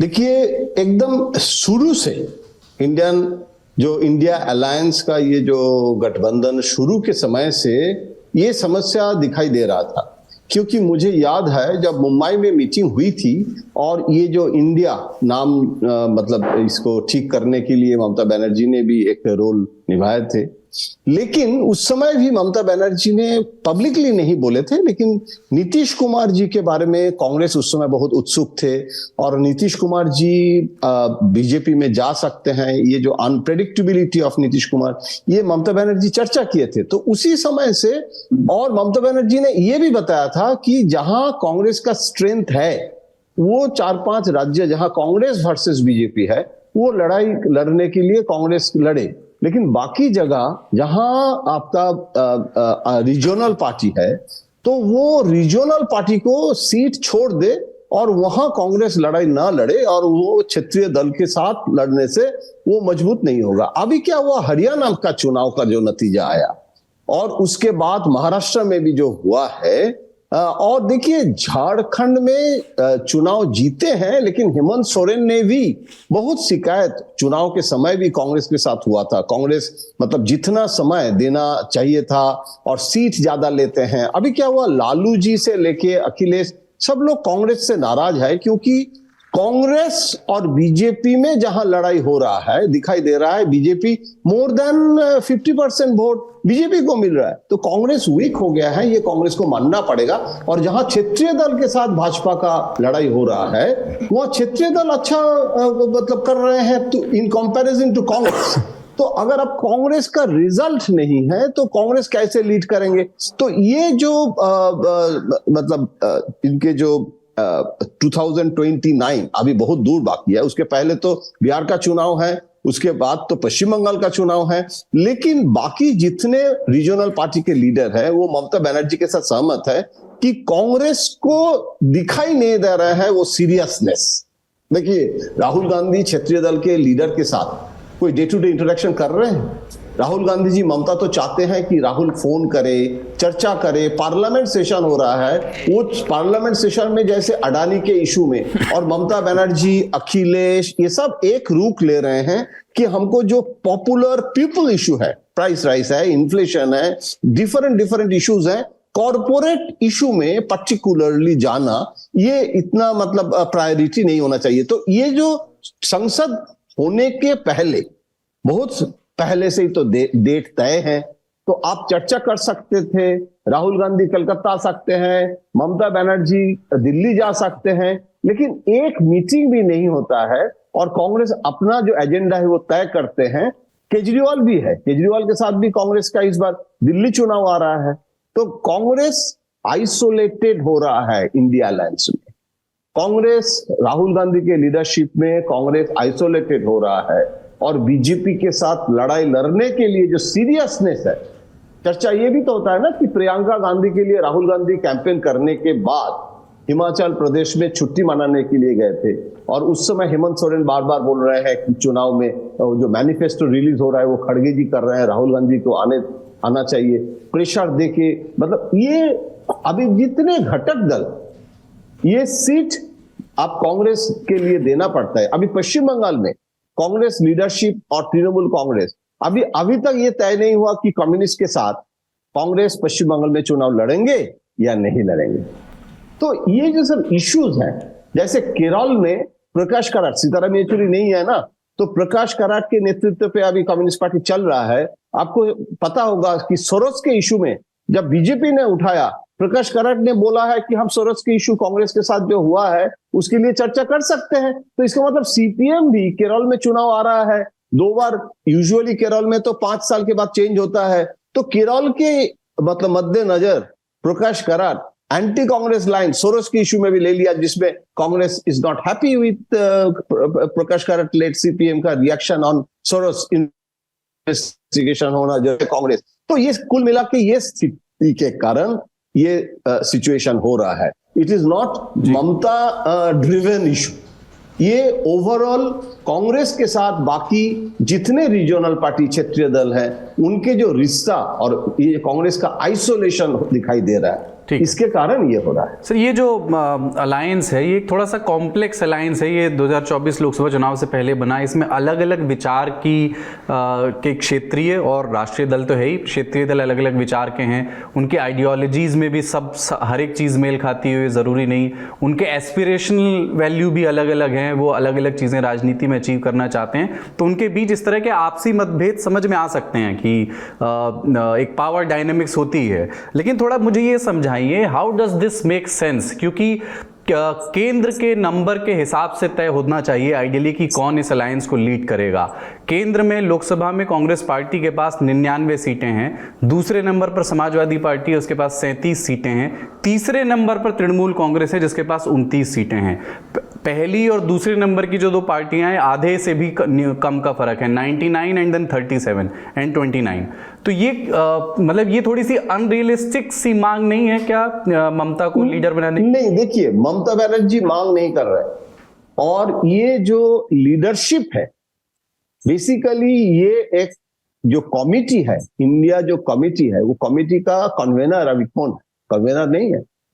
अभी प्राइम मिनिस्टर को काउंटर करने के लिए जो शैडो प्राइम मिनिस्टर, और वो shadow prime minister Rahul Gandhi भी हो सकता है, और उसमें ममता बनर्जी तो ये नहीं कह रहे हैं कि अभी leader of the opposition prime minister बनेंगे या कौन बनेंगे, वो तो बहुत अभी बाकी है। लेकिन बेसिकली कांग्रेस के लीडरशिप में जो समन्वय, जो कोऑर्डिनेशन, वो ठीक से नहीं हो पा रहा है, और इसीलिए शरद पवार को भी ममता बनर्जी ने बोले थे, लेकिन शरद पवार का जो हेल्थ इशू है, और चुनाव के समय इस बार शरद पवार जी ने बोला है कि this is my last election.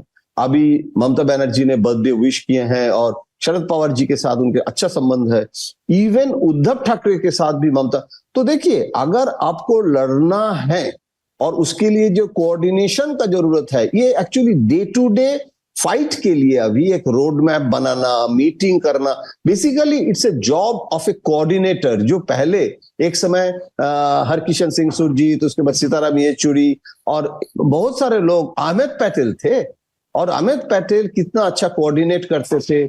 और एक तो मीटिंग जिस दिन होता है उसके बाद नेक्स्ट डेट का मीटिंग का भी फिक्स हो जाता था। अभी तो पता ही नहीं है कि कब मीटिंग होगा, कैसे होगा, क्या एजेंडा है। नॉट ओनली पार्लियामेंट्री सेशन, अभी स्टेट वाइज कैंपेन करना, कहाँ चुनाव है, तो एक स्ट्रक्चर ये होना बहुत जरूरी है। अदरवाइज, क्योंकि अभी समय है, अगर इनमें मतभेद है तो भी मतभेद के बारे में चर्चा करना, आपस में मतलब झगड़ा भी करना है, तो this is right time for the internal झगड़ा, क्योंकि अभी 2029 तक तो ऐसे नहीं चल सकता है। उसके पहले सब जितने पार्टी है वो आपस में मिलके बातचीत करके, और ऐसे नहीं है कि ममता बनर्जी कह रहे हैं कि हम एंटी राहुल गांधी, मतलब राहुल गांधी बिल्कुल नहीं होगा, ऐसे नहीं है। लेकिन राहुल गांधी के लेट कांग्रेस जो है उसके जो आइसोलेशन दिखाई दे रहा है, और वो डिटोरेशन जो हो रहा है, क्योंकि जो number of the party parliament में जो हुआ है उसको वो तो है, लेकिन अभी तो एक डेवलपिंग सिचुएशन भी है। जैसे हरियाणा में, जैसे महाराष्ट्र में, ये जो चुनाव का नतीजा है ये भी तो मतलब बहुत serious issue for future review of the whole situation. तो और बीजेपी ऐसे एक पार्टी है, वो इलेक्शन मशीन है। वह मोदी जी और अमित शाह जी जैसे पूरी देश में मतलब एक इशू को कैंपेन करना और इतना स्ट्रैटेजी, उसमें सर्वे, तो इसको काउंटर करने के लिए इससे ज्यादा मेहनत और कोऑर्डिनेशन और यूनिटी ये सब जरूरी है। जो अभी नहीं हो पा रहा है कांग्रेस के नेतृत्व पे। और ये सिर्फ ममता बनर्जी नहीं बोल रहे हैं, बहुत सारे senior leaders of the different regional parties बोल रहे हैं। इसके कारण ये चर्चा का विषय हो गया है। अभी क्या फैसला होगा वो लीडर लोग बैठे और बातचीत करके हल निकाले। चलिए, सभी मेहमानों का शुक्रिया। आज के नेता नगरी में इतना ही। राजनीति की बात तो होती ही रहेगी, जब अभी चुनाव में समय है, उससे पहले कई बार हम बात करेंगे, नतीजे आएंगे तो फिर से करेंगे। लेकिन फिलहाल ज्ञान की नई खिड़कियां खोलते रहने का भी समय है, और उस वास्ते हम रेकमेंड करते हैं आपको एक इंटरव्यू ललन टॉप के संपादक सौरभ द्विवेदी ने, लेखक, थिंकर और कई लोग जिसे कहते हैं वाइजेस्ट मैन अलाइव, युवाल नोआ हरारी से बातचीत की है। किताब वाला का ये एपिसोड आपको हमारे यूट्यूब चैनल के होम पेज पर मिल जाएगा, जरूर देखिए और जुड़े रहिए दी ललन टॉप से। कुलदीप के साथ रहे आप, शुक्रिया।